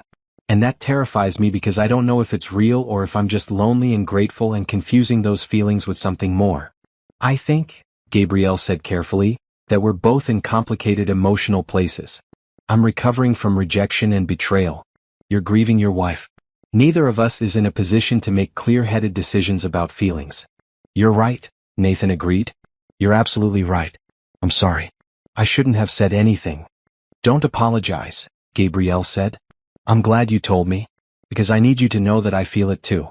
Whatever this is between us, I feel it. But you're right to be cautious. We need to think about Lily first. She can't get caught up in adult emotions and confusion. Agreed, Nathan said, relief evident on his face. So what do? We continue as we have been, Gabrielle suggested. Friends, colleagues, co-parents in a sense. We give ourselves time to figure out what's real and what's just circumstance. And if, after some time has passed, we both still feel this connection, then we can revisit the conversation. That's very sensible, Nathan said with a slight smile. One of us has to be, Gabrielle replied, matching his smile. They finished their wine in comfortable silence, the tension between them eased by honesty. When Gabrielle stood to leave, Nathan walked her to the stairs. Thank you, he said. For today, for tonight, for understanding. You're remarkable, Gabrielle Washington. So are you, Nathan Pierce, she replied. As Gabrielle lay in bed that night, she replayed the conversation, his words, the way he'd looked at her. He'd essentially confessed to having feelings for her. And she'd admitted the same. They'd agreed to be cautious, to wait, to put Lily first. It was the right decision. The mature decision. But it didn't stop her heart from racing every time she thought about the possibility of a future with Nathan. Of being not just Lily's caregiver but part of their family in a deeper way. Of finding love in the aftermath of loss. But she also knew the risks. If they pursued this and it didn't work out, she'd lose not just a potential relationship but also her home, her job, and most importantly, her connection with Lily. The stakes were impossibly high. For now, she'd take it one day at a time. She'd continue being the best caregiver she could be, continue building her friendship with Nathan, continue loving this little girl who'd somehow worked her way into Gabrielle's heart. And maybe, if they were very lucky and very careful, something beautiful would grow from all this complicated terrain. November melted into December, bringing holiday preparations and a shift in the air between Gabrielle and Nathan. They were both hyper-aware of the confession that had passed between them, dancing around it carefully while maintaining their comfortable friendship. Lily, oblivious to the undercurrents, threw herself into the excitement of the approaching holidays. We need a Christmas tree, she announced one Saturday morning. A huge one that touches the ceiling. Mommy and I always picked out the biggest tree we could find. Then that's exactly what we'll do, Nathan agreed. He glanced at Gabrielle. You'll come with us, won't you? Help us pick out the perfect tree. I wouldn't miss it, Gabrielle replied, ignoring the flutter in her stomach at the way he smiled at her. They drove to a tree farm on the outskirts of the city, where rows upon rows of evergreens stood waiting. Lily ran ahead, examining each tree with serious consideration, rejecting ones that were too thin or too short or just not right. Nathan and Gabrielle followed behind, their breath forming clouds in the cold air. She's very particular, Nathan said with amusement. She gets that from you, Gabrielle teased. Fair point, Nathan conceded. He paused, then said more quietly, I'm glad you're here. Regina loved Christmas, made it magical for Lily. Last year I barely managed to put up a tree. This year feels different. Better. That's because you're healing, Gabrielle said. Both of you. They found the perfect tree, or rather Lily found it. A massive Douglas fir that was indeed tall enough to nearly touch the ceiling in the living room. Getting it home and set up took the combined efforts of Nathan, Gabrielle, and Marcus, the driver. By evening, the tree stood in the corner of the living room, filling the house with the scent of pine. Now we decorate, Lily declared. But first, hot chocolate. Helen made hot chocolate with real melted chocolate and homemade whipped cream. They sat around the kitchen island, planning their decorating strategy like it was a military operation. Lily insisted on organizing the ornaments by color before hanging them. You two are very similar, Gabrielle observed, watching Nathan and Lily sort ornaments into precise groupings. Mommy used to say we were both control freaks, Lily said matter-of-factly. But she said it with love. Nathan laughed, the sound warm and genuine. Your mother was right about most things. Decorating took hours. Each ornament had a story, this one from Lily's first Christmas, that one from a vacation in Colorado, another one hand-painted by Regina. Nathan shared the memories freely now, not flinching away from mentions of his late wife. Lily added her own recollections, her voice bright with the innocent way children remember the dead. When the last ornament was hung, they stepped back to admire their work. The tree was stunning, covered in lights and decorations, topped with a gold star. Perfect, Lily breathed. Don't you think, Miss Gabrielle? Perfect, Gabrielle agreed. That night, after Lily was asleep, Gabrielle found Nathan standing in front of the tree, lost in thought. She almost turned away, reluctant to intrude on his private moment, but he noticed her. Stay, he said. Please. She joined him, both of them gazing at the tree in silence. Regina would have loved this, Nathan finally said. She would have been so happy to see Lily this excited about Christmas again. And she would have liked you, I think. You two would have been friends. I wish I could have known her, Gabrielle said honestly. Me too. Nathan turned to face her.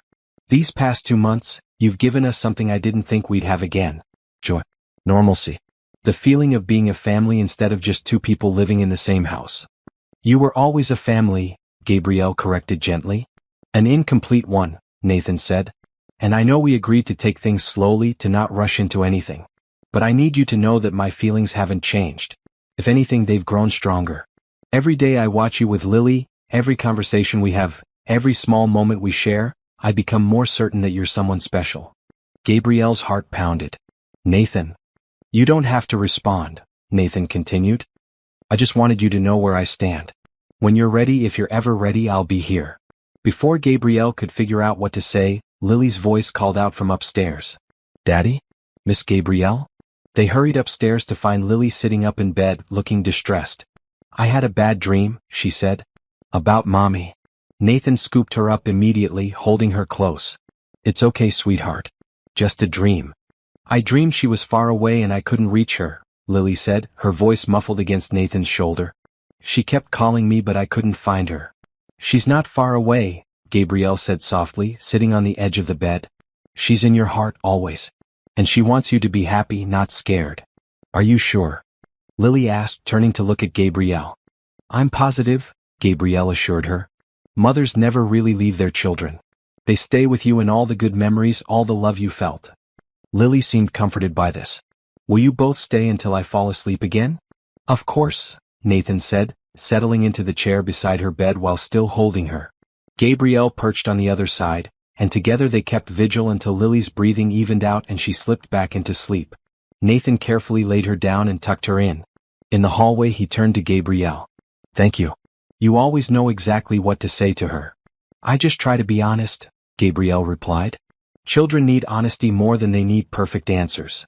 The next week brought Lily's Christmas concert at school. All the first graders were performing songs for the parents. Lily had been practicing for weeks, coming home and singing the same 3 songs over and over until everyone in the house could recite the lyrics. "You're both coming, right?" Lily asked anxiously at breakfast the morning of the concert. "Both of you together?" "Both of us together," Nathan confirmed. "I already blocked off my calendar. And I'll be right there in the front row," Gabrielle added. "Good," Lily said, satisfied. "Everyone else will have their mommy and daddy. I'll have my daddy and Miss Gabrielle. That's almost the same." The casual comment hit both adults hard. They exchanged glances across the table, neither sure how to respond. That evening, the school auditorium was packed with parents armed with cameras and smartphones. Nathan and Gabrielle found seats in the 3rd row, close enough to see Lily clearly. She stood on the risers with her classmates, wearing a red velvet dress and looking nervous. When the children started singing, Lily's voice was initially shaky. But when she spotted Nathan and Gabrielle in the audience, her face brightened and her voice grew stronger. She sang directly to them, putting her whole heart into the performance. Gabrielle felt tears prickling her eyes. This little girl who'd lost her mother far too young, was still finding joy, still trying so hard to be brave. And somehow, Gabrielle had become part of her support system, part of her family in an undefined but undeniable way. After the concert, Lily ran to them, throwing her arms around Gabrielle first. "Did you see me?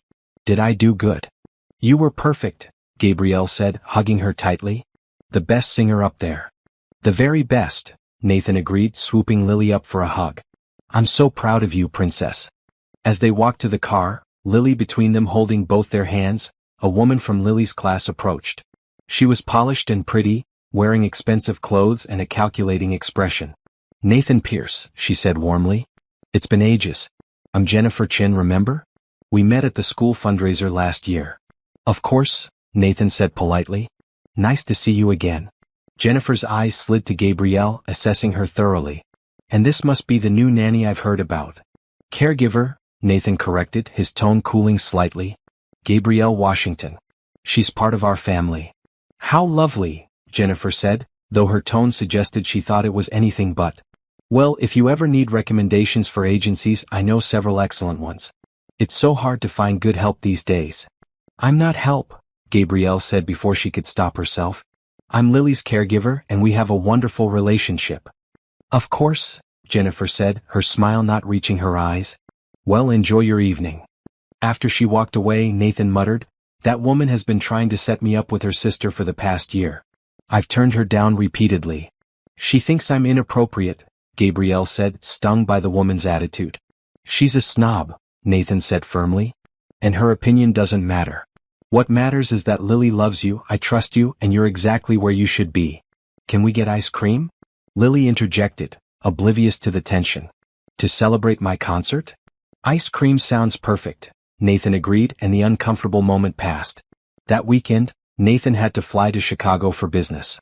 He'd be gone for 4 days, the longest he'd been away since Gabrielle started working for the family. Before he left, he went over everything with her. Emergency contacts, doctor's information, Helen's cell number. "I know, I'm being overprotective," Nathan said, noticing Gabrielle's amused expression. "I've just never left her for this long with someone other than Regina." "We'll be fine," Gabrielle assured him. "Go to your business thing. We'll hold down the fort." The first 2 days went smoothly. Gabrielle maintained their usual routine, and she and Lily video called Nathan each evening so he could hear about their day. But on Saturday, Gabrielle decided to do something special. "How would you like to have a girls' day?" she asked Lily over breakfast. "We could go to the park, get our nails done, maybe see a movie?" "A real girls' day?" Lily asked, eyes wide. "Like grown-ups do?" "Exactly like grown-ups do," Gabrielle confirmed. They spent the morning at the park, feeding ducks and playing on the swings. Then they went to a nail salon where Lily chose sparkly purple polish and chatted non-stop with the technician. Finally, they saw an animated movie about a girl who discovered she had magical powers. Walking back to the car, Lily slipped her hand into Gabrielle's. "This was the best day," she said. "Thank you, Miss Gabrielle." "You're welcome, sweetheart." Lily was quiet for a moment, then said in a small voice, "Can I ask you something?" "Anything. Do you think?" Lily paused, choosing her words carefully. "Do you think you could be my mommy? I know you're not my real mommy, but maybe you could be like my mommy? Forever?" Gabrielle stopped walking, her breath catching. The question hung in the air between them, enormous and impossible and heartbreaking in its simple honesty. Lily. Gabrielle knelt down to the little girl's level, taking both her hands. I love spending time with you. I love being part of your life. But being someone's mommy is something that has to happen naturally over time. It's not something we can just decide. But you like me, right? Lily asked anxiously. And Daddy likes you. I can tell he does. So why can't you just stay forever and be my mommy? Life is more complicated than that, honey, Gabrielle said gently. Your daddy and I need to figure out a lot of things. And whatever happens, it has to be right for all of us. But you're not going to leave, are you? Lily's eyes filled with tears. Everyone always leaves. Mommy left even though she didn't want to. And the nannies before you, they all left too. You're the first one who feels like she really cares. Please don't leave. Gabrielle pulled Lily into a tight hug, her own eyes stinging. I'm not going anywhere, sweetheart. I promise. Whether I'm your official mommy or just Miss Gabrielle, I'll be here as long as you need me. Forever. Lily whispered. Forever, Gabrielle promised, even though she wasn't entirely sure she could keep that promise. That night, after Lily was asleep, Gabrielle called Nathan. She told him about the day, about Lily's question, about the promise she'd made. I shouldn't have said forever, Gabrielle finished. That was presumptuous of me. I just couldn't stand seeing her so scared of being abandoned again. You said exactly what she needed to hear, Nathan replied. And for what it's worth, I want forever too. With you. I know it's too soon, I know we should wait, but Lily's asking the question we're both thinking. Can you be part of our family? Not as an employee, but as something more permanent. Nathan, we can't make decisions based on a 6-year-old's wishes, Gabrielle said, even as her heart raced. This has to make sense for both of us independently, not just because Lily wants it. I know, Nathan said. But doesn't it tell you something that my 6-year-old daughter has figured out what I've been too cautious to fully admit? She sees us as a family. She wants us to be a family. And I want that too. I want it too, Gabrielle admitted. But I'm terrified. What if we try this and it doesn't work? What if I mess up your lives even more? Or, Nathan said softly, what if it's exactly what we all need? What if the three of us together are stronger than any of us apart? Gabrielle didn't have an answer. She said goodnight and ended the call, her mind spinning with possibilities and fears. Lily's question echoed in her thoughts. Can you be my mommy forever? Could she? Did she want to? And more importantly, was she brave enough to try? Nathan returned from Chicago on Sunday evening, exhausted from travel but eager to see his daughter. Lily threw herself into his arms the moment he walked through the door, chattering about their girl's day and showing off her purple nails. And Miss Gabrielle said she's staying forever, Lily announced proudly.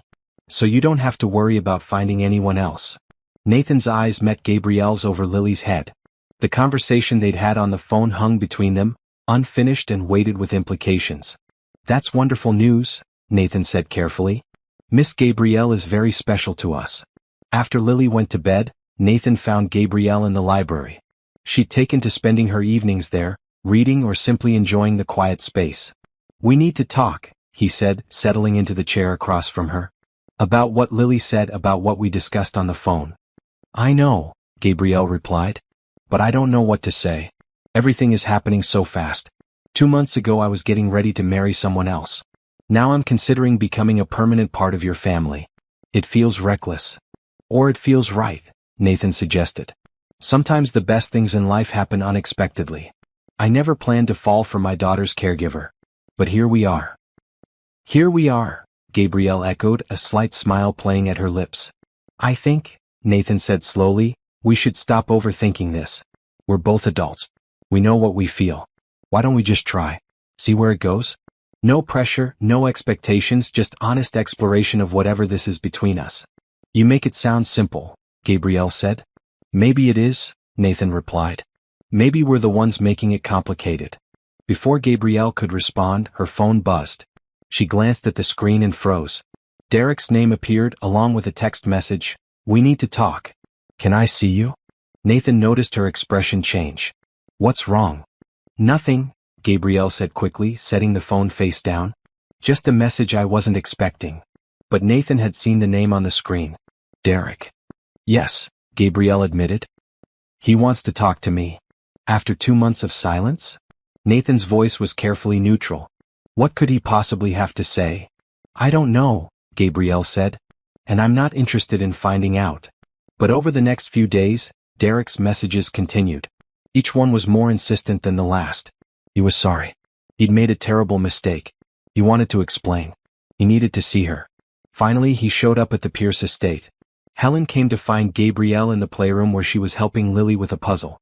There's a man at the gate, Helen said, her expression disapproving. He says his name is Derek Montgomery and that he needs to speak with you urgently. Gabrielle's stomach dropped. Tell him I'm not interested. I already did, Helen replied. He says he'll wait all day if necessary. Lily looked up from her puzzle, sensing tension. Who's Derek? No one important, Gabrielle said, trying to keep her voice light. Just someone I used to know. But Derek wasn't giving up. Over the intercom system, his voice came through, tinny but audible. Gabby, please. Just give me 5 minutes. That's all I'm asking. Nathan, who'd been working in his home office, appeared in the doorway of the playroom. Is this happening right now? Apparently, Gabrielle said, frustrated and embarrassed. I'm sorry. I'll get rid of him. I'll come with you, Nathan said immediately. That's not necessary. Yes, Nathan said firmly. It is. They left Lily with Helen and walked down the driveway to where Derek stood on the other side of the gate. He looked different from the last time Gabrielle had seen him. Thinner, tired, his clothes rumpled. But when he saw her, his face lit up. Gabby, he breathed. Thank God. I've been trying to reach you for weeks. I got your messages, Gabrielle said coldly. I chose not to respond. Derek's eyes slid to Nathan, taking in his protective stance beside Gabrielle. Is this him? The guy you're working for? That's none of your business, Gabrielle replied. I think it is my business, Derek said, his tone turning aggressive. You moved on pretty quickly. Makes me wonder if something was going on before the wedding. How dare you, Gabrielle said, her voice shaking with anger. You left me standing at the altar in front of everyone I know. You don't get to question anything I've done since then. I made a mistake, Derek said, his voice pleading now. I panicked. I wasn't ready. But I've spent the past 2 months realizing what I lost. You're the best thing that ever happened to me, Gabby. I want you back. It's too late, Gabrielle said. Is it? Derek looked at Nathan again. Or are you just with him for the money? Living in his big house, playing nanny to his kid? That's not you, Gabby. You're better than that. Nathan stepped forward, his voice dangerously quiet. You need to leave. Now. I'm talking to Gabby, Derek said stubbornly. You're insulting her and making assumptions about her character, Nathan corrected. Which tells me you never really knew her at all. Gabrielle is here because she's kind, compassionate, and excellent with my daughter. She's not a gold digger or an opportunist. She's one of the best people I've ever met. And she deserves far better than someone who would humiliate her the way you did. Derek's face flushed with anger. You don't know anything about us. I know she was crying in a wedding dress when I met her, Nathan said. I know you broke her heart and never bothered to apologize properly. I know you've let 2 months go by before deciding you made a mistake. That tells me everything I need to know about your character. Gabby, Derek tried again, ignoring Nathan. Please, just give me another chance. We can start over, do it right this time. Gabrielle looked at him, really looked at him, and felt nothing. No love, no anger, not even sadness. Just a distant sense of relief that she'd escaped marrying someone so self-centered. Derek, she said calmly, you didn't just make a mistake. You showed me who you really are, someone who runs when things get difficult. Someone who puts his own comfort above other people's feelings. I deserve better than that. And I found better than that. She took Nathan's hand deliberately, a clear statement. Derek's face crumpled. So that's it, he said bitterly. You're choosing him? I'm choosing myself, Gabrielle corrected. I'm choosing a life where I'm valued and respected. I'm choosing to be part of a family that actually wants me. You had your chance, Derek. You blew it spectacularly. Now please leave and don't contact me again.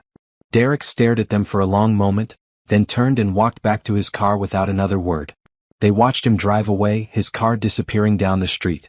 Are you okay? Nathan asked quietly, still holding her hand. I'm better than okay, Gabrielle said, surprised by how true it was. I thought seeing him again would be hard, would bring up all those painful feelings. But instead I just felt grateful.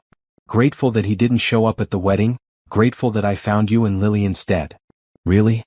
Nathan asked, searching her face. Really? Gabrielle confirmed. She squeezed his hand. You were right earlier. We've been overthinking this. I know what I feel. I care about you. I love Lily. I want to be part of this family, not as an employee but as someone who belongs here. Nathan's face transformed with a smile that took Gabrielle's breath away. Are you sure? Because once you say that, I'm not letting you change your mind. I'm sure, Gabrielle said. I've never been more sure of anything. Nathan pulled her close, wrapping his arms around her. They stood there in the driveway holding each other, finally admitting what had been growing between them for months. We should tell Lily, Nathan said eventually. She deserves to know that her wish is coming true. They walked back to the house hand in hand. Lily was in the playroom with Helen, but she looked up anxiously when they entered. Is the bad man gone? She asked. He's gone, Gabrielle assured her. And he won't be coming back. Lily seemed to sense something different about the way Gabrielle and her father stood together. What happened? Nathan knelt down to her level. Something wonderful happened, sweetheart. Miss Gabrielle and I realized that we care about each other. More than just as friends. And that means we're going to be a family. A real family. All three of us together. Lily's eyes went wide. Really?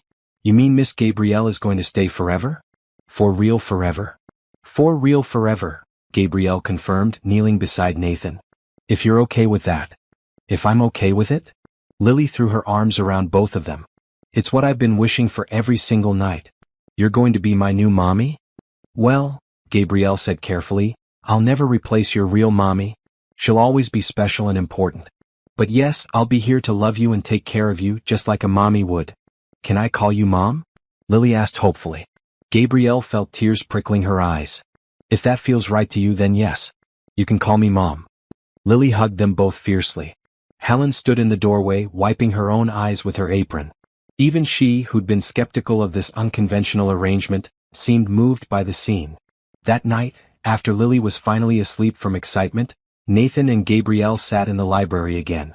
But this time they sat together on the couch, Gabrielle tucked against Nathan's side.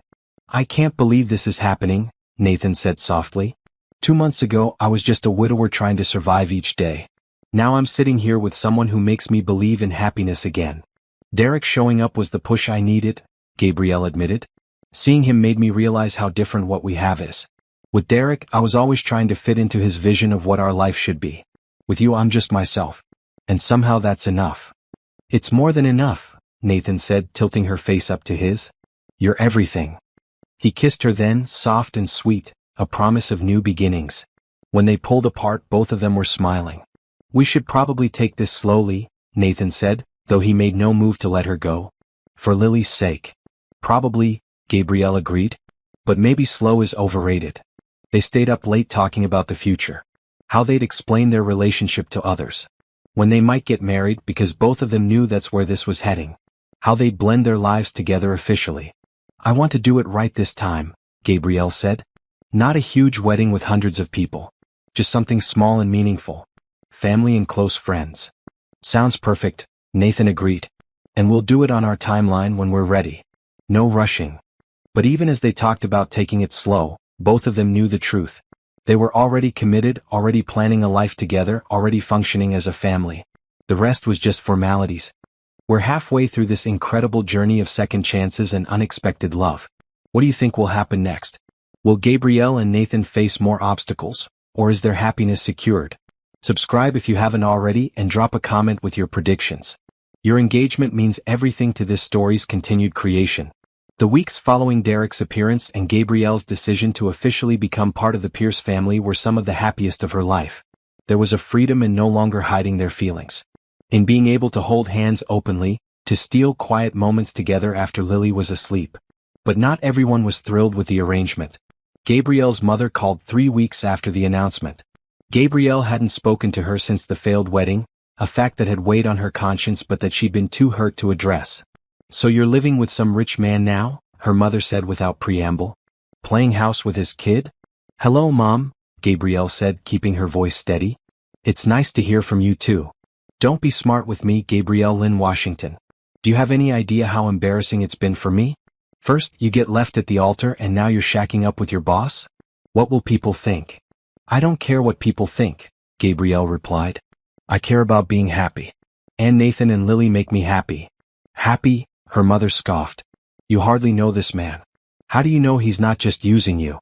Because he treats me with respect and kindness, Gabrielle said. Because he values me. Because we're building something real together.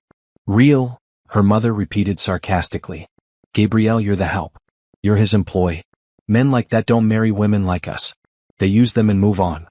The words stung, hitting on Gabrielle's deepest insecurities. You don't know Nathan. He's not like that. They're all like that when it comes down to it, her mother said bitterly. Mark my words, you're going to get your heart broken again. And this time, don't come crying to me. The call ended badly, leaving Gabrielle shaken. Nathan found her sitting in the library, staring out the window. What's wrong? He asked immediately. Gabrielle told him about the conversation. Nathan's expression darkened with anger. Your mother had no right to say those things to you, he said. She's just worried about me, Gabrielle said, though she didn't really believe it. In her own way. There's a difference between concern and cruelty, Nathan replied. And what she said was cruel. You're not the help, Gabrielle. You're my partner, my equal. The woman I love. It was the first time he'd said the actual words. They hung in the air, perfect and terrifying. You love me? Gabrielle whispered. Of course I love you, Nathan said, taking her hands. Did you think this was just convenient companionship? I love you, Gabrielle. I love your kindness, your strength, the way you are with Lily, the way you make this house feel like a home again. I love all of you. I love you too, Gabrielle said, the words feeling natural and right. I think I've loved you for a while now. I was just too scared to admit it. They kissed, and Gabrielle felt the last of her doubts melting away. Her mother was wrong. What she and Nathan had was real and worth fighting for. But the challenges kept coming. At Lily's school Christmas party, Jennifer Chin cornered Gabrielle near the refreshment table. I heard you and Nathan Pierce are dating, she said, her smile sharp. How progressive of him. We're very happy, Gabrielle replied evenly.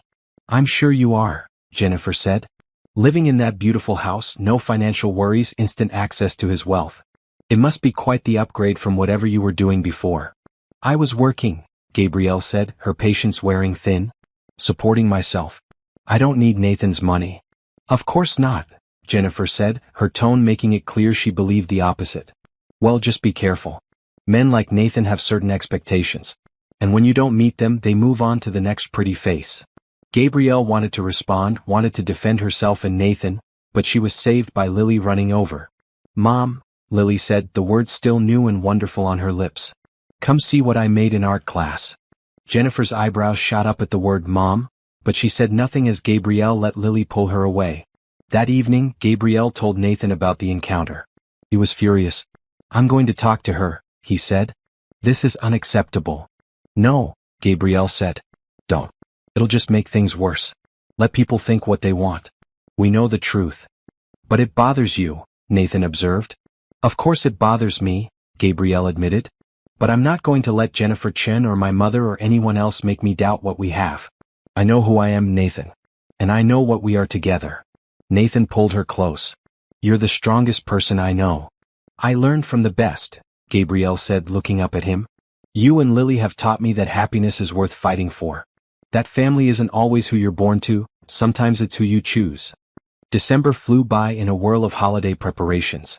They attended Lily's school concert, baked cookies with Helen, drove through neighborhoods to look at Christmas lights. Nathan took a full week off work, something he hadn't done since Regina's death, and they spent it as a family. On Christmas morning, Lily woke them at dawn, bouncing with excitement. They gathered around the tree in their pajamas, drinking hot chocolate while Lily tore into her presents with abandon. There were dolls and books and art supplies, but her favorite gift was a necklace from Gabrielle, a delicate gold chain with a pendant showing two hearts intertwined. This one is your mommy's heart, Gabrielle explained, pointing to the larger heart. And this one is mine. They're together, both loving you. Lily hugged the necklace to her chest, tears in her eyes. I'll never take it off. Never ever. Nathan's gift to Gabrielle was equally meaningful, a key on a silver chain. It's the key to this house, he explained. But more than that, it's symbolic. You have the key to our hearts, Gabrielle. You opened us up when we were locked away in grief. You brought us back to life. Gabrielle couldn't speak past the lump in her throat.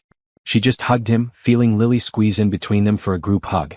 Later, after Lily had fallen asleep surrounded by her new toys, Nathan led Gabrielle out to the patio. The night was cold but clear, stars visible in the dark sky.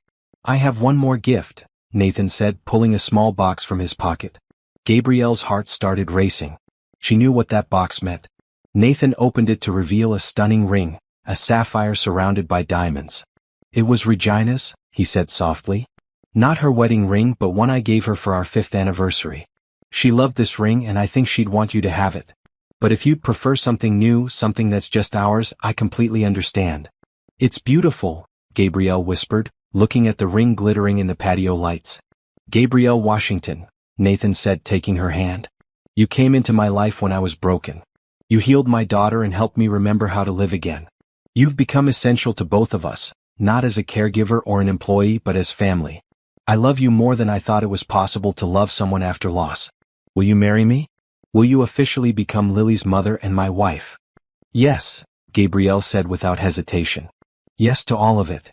Nathan slipped the ring on her finger and they kissed under the stars. When they pulled apart, both were crying and laughing at the same time. We're really doing this, Gabrielle said, looking at the ring on her finger. We really are, Nathan confirmed. No huge wedding, no months of planning. Just us, Lily, the people we love, and a commitment to build a life together. When? Gabrielle asked. Whenever you're ready, Nathan said. Tomorrow. Next month. Next year. I just want to be your husband. Soon, Gabrielle decided. I don't want to wait. We've both waited long enough for happiness. They decided on a small ceremony in early February, giving them just over a month to prepare. The guest list would include only close family and friends. Helen, of course. Marcus, the driver who'd become like family. A few of Nathan's closest business associates. Some of Gabrielle's cousins who'd supported her through the failed wedding.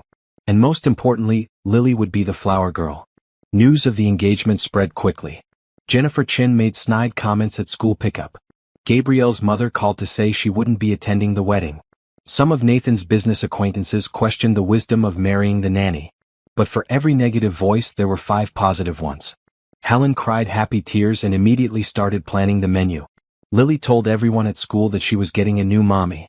Nathan's business partner sent a bottle of expensive champagne with a note saying, "About time you let yourself be happy again."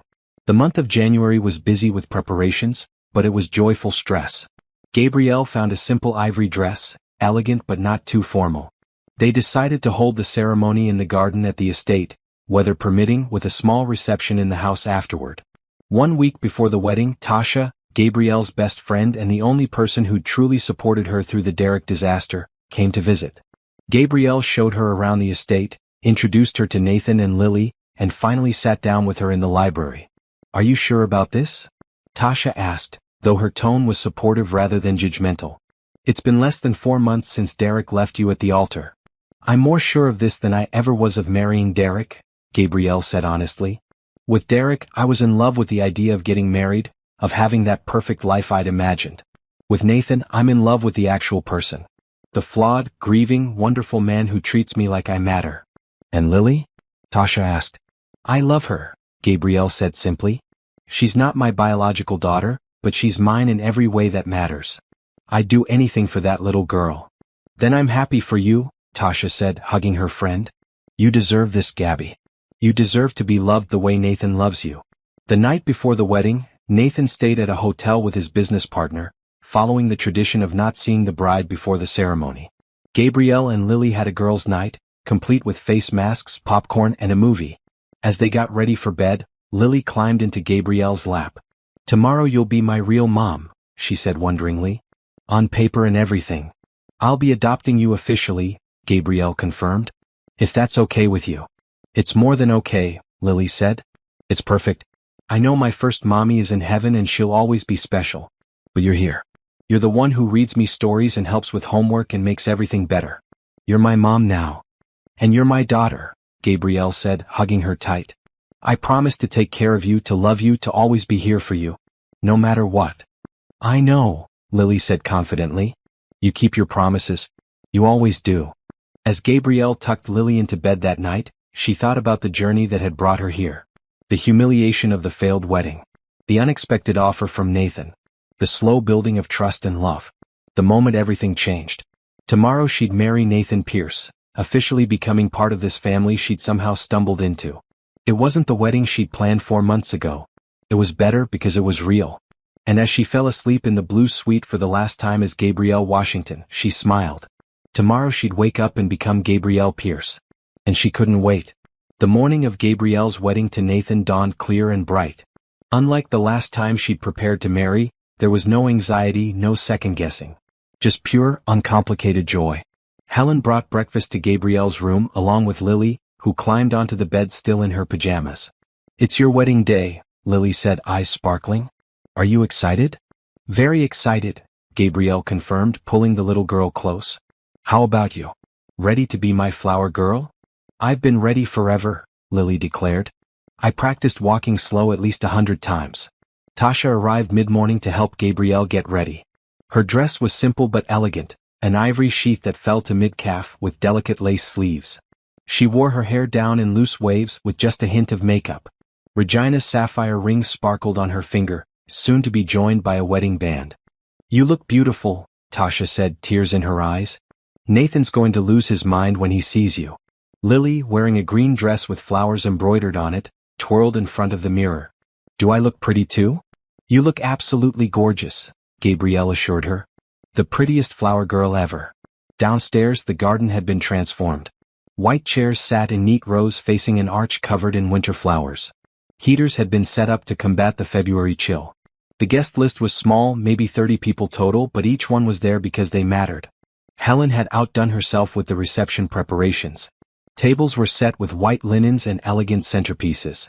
The cake, a 3-tiered masterpiece, sat on a special table near the windows. Everything was perfect, intimate and meaningful. At 2 o'clock the guests began arriving. Gabrielle watched from the upstairs window as Nathan greeted people, looking handsome in a charcoal gray suit. He kept checking his watch, clearly eager for the ceremony to begin. "He looks nervous," Tasha observed. "Good nervous or bad nervous?" Gabrielle asked. "Definitely good nervous," Tasha assured her. "That's the look of a man who can't wait to marry the woman he loves." At 2:30 it was time. Gabrielle took one last look in the mirror, then took Lily's hand. "Ready?" she asked the little girl. "Ready," Lily confirmed. They walked downstairs together. Tasha went first, taking her place at the altar beside Nathan's business partner, who was serving as best man. Then came Lily, walking slowly and carefully down the makeshift aisle, scattering rose petals from a basket. Finally it was Gabrielle's turn. She stepped into the garden alone, no one to give her away because she was giving herself freely to this new life. Every eye turned to her, but she only saw Nathan. His face transformed when he saw her. Pure love and wonder and gratitude washed over his expression. His eyes shone with unshed tears. Gabrielle walked toward him, her heart so full she thought it might burst. This was what a wedding was supposed to feel like. This certainty, this joy, this sense of coming home. When she reached him, Nathan took her hands. "You're breathtaking," he whispered. "You're not so bad yourself," she whispered back, making him smile. The ceremony was brief but heartfelt. The officiant, a judge who was Nathan's longtime friend, spoke about second chances and the courage it takes to love again after loss. "Nathan and Gabrielle have both known heartbreak," the judge said. "They've both experienced the pain of plans falling apart. But instead of letting that pain make them bitter or afraid, they chose to remain open to love. They chose each other. They chose to build something new and beautiful from the ashes of what came before." When it came time for vows, Nathan went first. "Gabrielle," he said, his voice steady despite the emotion in his eyes.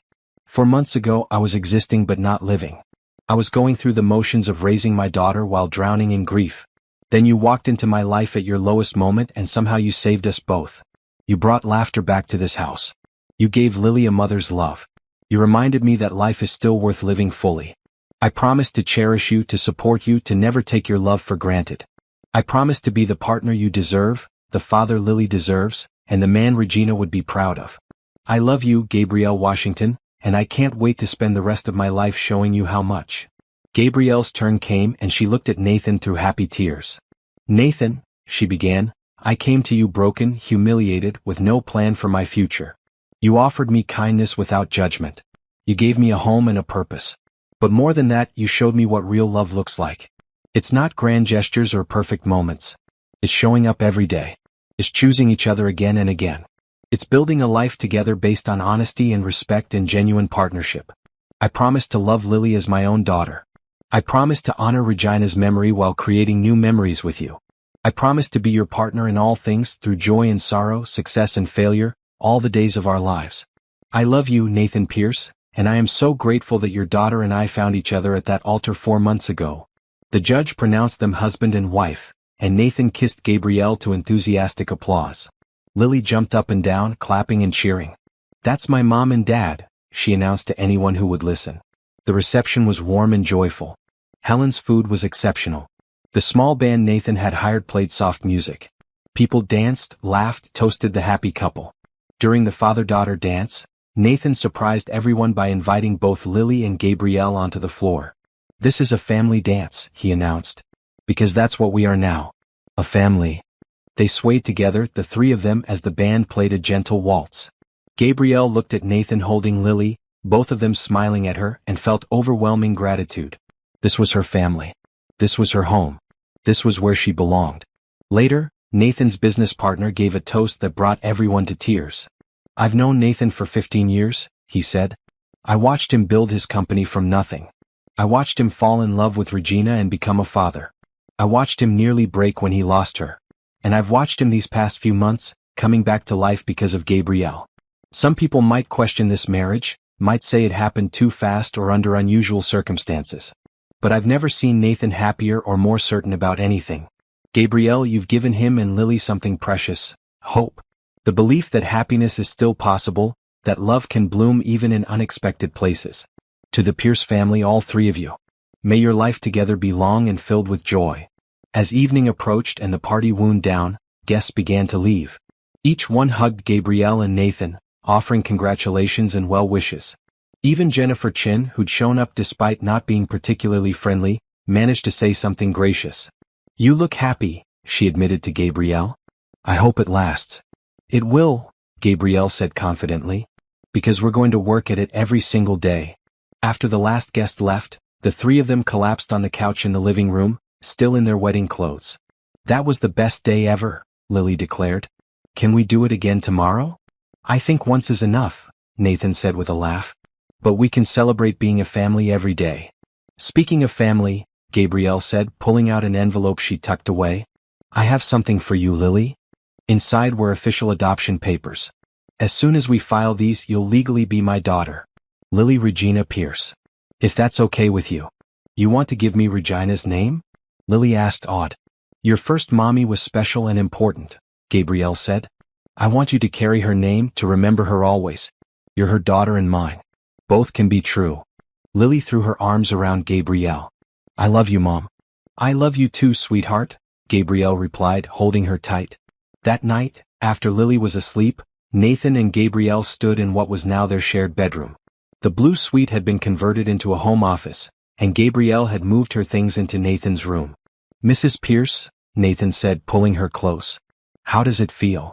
"Perfect," Gabrielle said honestly. "Absolutely perfect." "No regrets about the small wedding?" Nathan asked. "No wishes for something bigger?" "None," Gabrielle assured him. "This was exactly what I needed. What we needed. Intimate, meaningful, focused on what matters." "You matter," Nathan said seriously. "You and Lily, you're everything to me." "We're everything to each other," Gabrielle corrected. "That's what makes this work. It's not one-sided. We're partners, equals, building something together." They stood at the window, looking out at the garden where they'd just gotten married. The lights were still twinkling, the chairs still arranged in neat rows. "4 months ago," Gabrielle said softly, "I was standing at a different altar, waiting for a man who never showed up. I thought my life was over. I thought I'd hit rock bottom with no way back up." "And now?" Nathan asked. "Now I know that sometimes the worst moments lead to the best chapters," Gabrielle said. "Derek not showing up was the best thing that could have happened to me. It led me here, to you and Lily, to this family, to this life. I wouldn't change a single thing." "Not even the humiliation?" Nathan asked gently. "Not even that," Gabrielle confirmed. "Because it taught me what I really wanted. Not a wedding or a ring or some fantasy of what marriage should be. But genuine partnership with someone who sees me, values me, loves me for exactly who I am." "I do love you," Nathan said. "So much that sometimes it scares me. After losing Regina, I never thought I'd feel this deeply again." "You're allowed to love again," Gabrielle reminded him. "Regina would want that for you. She'd want Lily to have a mother. She'd want you to be happy." I am happy, Nathan said. Happier than I've been in years. You did that, Gabrielle. You brought joy back into our lives. We did it together, Gabrielle said. All three of us. We chose to be a family and we made it happen. They stayed at the window long into the night talking about the future. Where they'd travel as a family. How they'd handle Lily's growing up. Whether they might want more children eventually. Small, important conversations that built the foundation of their life together. And as midnight approached, Gabrielle realized that this was what love looked like. Not fireworks or grand romance, but quiet conversations and shared dreams and the comfortable certainty that you'd chosen the right person to walk through life beside. She'd been rejected at the altar 4 months ago. But in truth she'd been saved. Saved from a marriage that would have been wrong, saved from a man who didn't value her, saved for something better. For Nathan. For Lily. For this family that had formed from pain and healing and unexpected love. Tomorrow they'd start their official life together as husband and wife, as mother and father to Lily. But tonight was just for them, for savoring this perfect moment when everything had finally fallen into place. Thank you, Gabrielle whispered to Nathan. For what? For staying that day at the church. For offering me a chance. For seeing something in me worth believing in. Thank you, Nathan replied, for accepting. For taking a risk on us. For loving my daughter like your own. For being brave enough to try again after being hurt. They kissed, sealing these promises, these thanks, these vows of the heart that meant even more than the official ones they'd spoken earlier. And somewhere in heaven, Gabrielle liked to think that Regina was smiling, glad that her family had found love again, glad that her daughter had a mother, glad that Nathan had someone to share his life with. Because love didn't diminish with sharing. It multiplied. And the Pierce family, now complete with Gabrielle as its newest member, had more than enough to go around. 6 months after the wedding, the Pierce household had settled into a comfortable rhythm. Gabrielle had officially adopted Lily, the paperwork finalized in April. Lily now carried both of her mother's names. Lily Regina Pierce, daughter of Regina and Gabrielle, loved beyond measure by both. The little girl had blossomed under Gabrielle's care. She was more confident at school, had made several close friends, and had developed a passion for art that rivaled her mother's. Every afternoon you could find her in Regina's studio, now renamed the Art Room, painting alongside Gabrielle or on her own. Nathan had scaled back his work travel, determined to be more present for his family. He'd promoted his second-in-command to handle most of the trips, only going himself when absolutely necessary. His business was thriving, but it was no longer his primary focus. His family was. One Saturday morning in late August, Gabrielle woke to find Nathan already up, standing at the bedroom window with his coffee. "What are you thinking about?" she asked, joining him. "Just how much life has changed," Nathan replied, wrapping an arm around her. "A year ago I was going through the motions. Today I woke up excited about spending the day with my wife and daughter. It's remarkable." "It is pretty amazing," Gabrielle agreed. "Sometimes I still can't believe this is my life." "Our life," Nathan corrected. "And it's only getting better." Lily burst into the room, already dressed and bouncing with energy. "Can we go to the zoo today? Please? I want to show Mom the new penguin exhibit." "Absolutely," Nathan said. "Let your mom get dressed and we'll have breakfast, then head out." As they prepared for their outing, Gabrielle reflected on how natural everything felt. Morning chaos with Lily, easy coordination with Nathan, Helen teasing them about being too lovey-dovey. This was family life, messy and beautiful and exactly what she'd always wanted without knowing it. At the zoo they spent hours wandering from exhibit to exhibit. Lily had grown 3 inches since the last visit and had opinions about everything. She lectured them on penguin behavior, informed them which animals were endangered, and made them promise to donate to the conservation fund. "She's just like Regina," Nathan said quietly to Gabrielle while Lily examined the elephant habitat. "Same passion for things she cares about, same determination to make the world better." "She's like you too," Gabrielle pointed out. "That organizational thing she does with her art supplies? Pure Nathan. And she's got your kindness," Nathan added. "The way she's always concerned about other kids at school, always wanting to include everyone. That's all you." They were interrupted by Lily running back. "Can I get a stuffed penguin? To add to my collection." "You already have 17 stuffed animals," Nathan protested weakly. 18 wouldn't hurt," Gabrielle said, winking at Lily. Nathan groaned. "You two are ganging up on me. This is what I get for letting women outnumber me in this family." "You love it," Gabrielle teased. "I really do," Nathan admitted, pulling them both into a hug. Later, at the picnic area, while Lily played on the nearby playground, Nathan brought up something he'd been thinking about. "I want to start a foundation," he said, "in Regina's name. For art education in schools, particularly for kids who wouldn't otherwise have access." "That's a beautiful idea," Gabrielle said. "And I want you to help run it," Nathan continued. "You have a natural understanding of what kids need. Your perspective would be invaluable." "Me?" Gabrielle was surprised. "I don't have any experience with nonprofits." "You have experience caring about people," Nathan said. "That's more important. We can hire people who know the technical stuff. But the vision, the heart of it, that should come from family. From someone who understands what Regina would have wanted." Gabrielle considered this. "I'd like that. I'd like to be part of building something that helps kids. Lily could even be involved as she gets older, learn about giving back." "Exactly what I was thinking," Nathan said, pleased. That evening, after returning home and getting Lily to bed, Nathan led Gabrielle out to the art studio. He'd been mysterious about it all day, saying he had a surprise. Inside, Gabrielle gasped. The walls were now covered with a mixture of Regina's paintings and Lily's artwork, professionally framed and displayed. But there was also new work, Gabrielle's own paintings. Over the past few months, Lily had convinced Gabrielle to try painting. "You're always helping me," Lily had said. "But maybe you'd like it too." Gabrielle had been hesitant at first, feeling like she was intruding on Regina's space. But Nathan had encouraged her, and gradually she discovered she actually enjoyed it. "You framed them," Gabrielle said, walking along the walls. "Nathan, you didn't have to do this."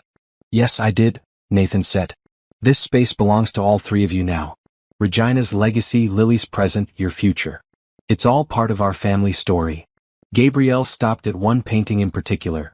Her first attempt, a simple landscape that was technically flawed but filled with emotion. Nathan had placed it between one of Regina's masterpieces and one of Lily's abstract pieces. "3 generations of Pierce women," Nathan said, coming up behind her. "All artists in your own way. All part of the family."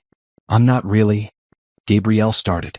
"You are," Nathan interrupted firmly. "You're a Pierce now, Gabrielle. Fully and completely. And your art deserves to be celebrated alongside Regina's and Lily's." Tears pricked Gabrielle's eyes. "How did I get so lucky?" "We're the lucky ones," Nathan corrected. "You could have walked away that day at the church. You could have rejected my offer. You could have kept walls up around your heart. But you didn't. You took a chance on us, and it changed everything." As they stood in the studio, surrounded by art and memories and love, Gabrielle thought about her journey. From the humiliation of being left at the altar to the joy of finding her true family. From thinking her life was over to discovering it was just beginning. "I want to tell you something," Nathan said, turning her to face him. "When Regina died, I thought that part of my life was over. The part where I was a husband, where I had a partner. I thought I'd just be a father from then on, focused entirely on Lily. And that would have been enough. But then you came along and reminded me that I could be both. That Lily could have a mother. That I could have love again. You didn't replace Regina. You created something new. Something equally beautiful but entirely your own." "I love you," Gabrielle said simply. "I love you and Lily more than I ever thought possible. You're my family. My home."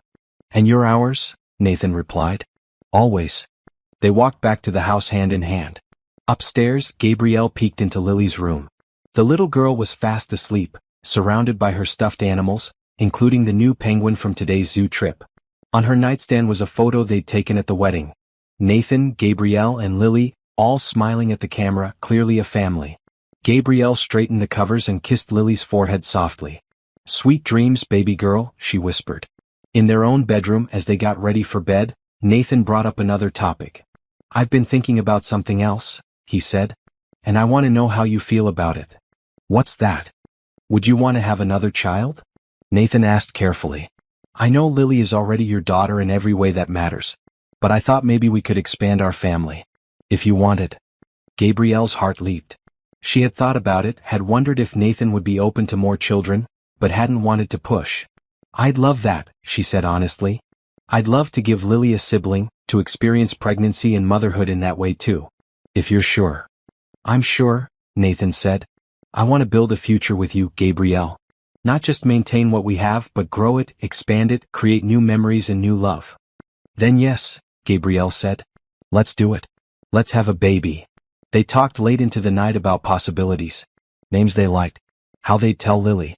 How they'd handle the logistics. It was all theoretical still, might not happen right away, but the fact that they were planning it together filled Gabrielle with joy. The next morning they told Lily over breakfast. How would you feel about having a little brother or sister? Nathan asked. Lily's eyes went wide. Really? A real baby? Maybe, Gabrielle said. We're going to try. But it might take time. I'll be the best big sister ever, Lily declared. I'll teach them to paint and read them stories and protect them from bullies at school. They'd be lucky to have you, Nathan said, ruffling her hair. As summer turned to fall, life continued in its happy rhythm. The foundation was officially established, with Gabrielle taking on an active role in planning and outreach. Lily started second grade, more confident and social than ever. Nathan continued to find better work-life balance, present for school events and family dinners. And in October, Gabrielle got the news. She was pregnant. The three of them celebrated with cake and silly dancing in the living room. Lily insisted on talking to Gabrielle's stomach, telling the baby all about their family. You're going to love it here, she said seriously. We have the best dad and mom makes the best pancakes and there's a whole room full of art supplies. Plus Helen makes amazing cookies. Nathan and Gabrielle watched their daughter with tears in their eyes. This was their family, about to get bigger, about to add another chapter to their story. Have you thought about what you want to name the baby? Nathan asked later that night. If it's a girl, Gabrielle said slowly, I'd like to call her Hope. Hope Regina Pierce. Because that's what this family is built on. Hope. The hope that things can get better. That love can bloom again. That broken people can heal. And if it's a boy? Nathan asked. I was thinking maybe Grant, Gabrielle said. It means great or tall. And I want our son to stand tall, to be great in his own way. Hope or Grant? Nathan said, testing the names. Both perfect. 6 months later, in a hospital room surrounded by family, Gabrielle gave birth to a healthy baby girl. Hope Regina Pierce came into the world at dawn, crying lustily, her tiny fists waving. Lily was allowed in to meet her sister, and the look on her face was pure wonder. She's so small, Lily whispered, gently touching Hope's tiny hand. I promise to take care of you, little sister. I promise. Nathan held both his daughters, tears streaming down his face. She's perfect. You're all perfect. Helen had brought food and flowers. Marcus had sent a massive teddy bear. Even some of Nathan's business associates had sent congratulatory messages. But the most touching moment came when Tasha arrived with a gift. A photo album of Gabrielle's journey from the failed wedding to now, documenting every step of how she'd built this beautiful life. I wanted you to remember, Tasha said, that sometimes the worst moments lead to the best ones. That woman standing at the altar, devastated and alone, she became this woman. Loved, valued, surrounded by family. Never forget how far you've come. Gabrielle hugged her friend tightly. Thank you. For everything. For believing in me when I couldn't believe in myself. Later, when everyone had left and it was just the four of them, Nathan spoke quietly. A year and a half ago, I was at a wedding for people I didn't know, there only because my daughter insisted we stay. If someone had told me then that I'd meet my future wife that day, that I'd fall in love again, that I'd expand my family, I would have thought they were crazy. But here we are. 4 of us now. A complete family. Not complete, Gabrielle corrected, looking at her 2 daughters and her husband. Growing. Always growing and changing and becoming more. That's what families do. Lily climbed onto the hospital bed carefully, snuggling against Gabrielle's side while Nathan held baby Hope. They sat like that for a long time, just being together, being a family. And Gabrielle thought about that day at the altar, when she'd stood alone in her wedding dress, certain her life was over. She'd been wrong. Her life hadn't ended that day.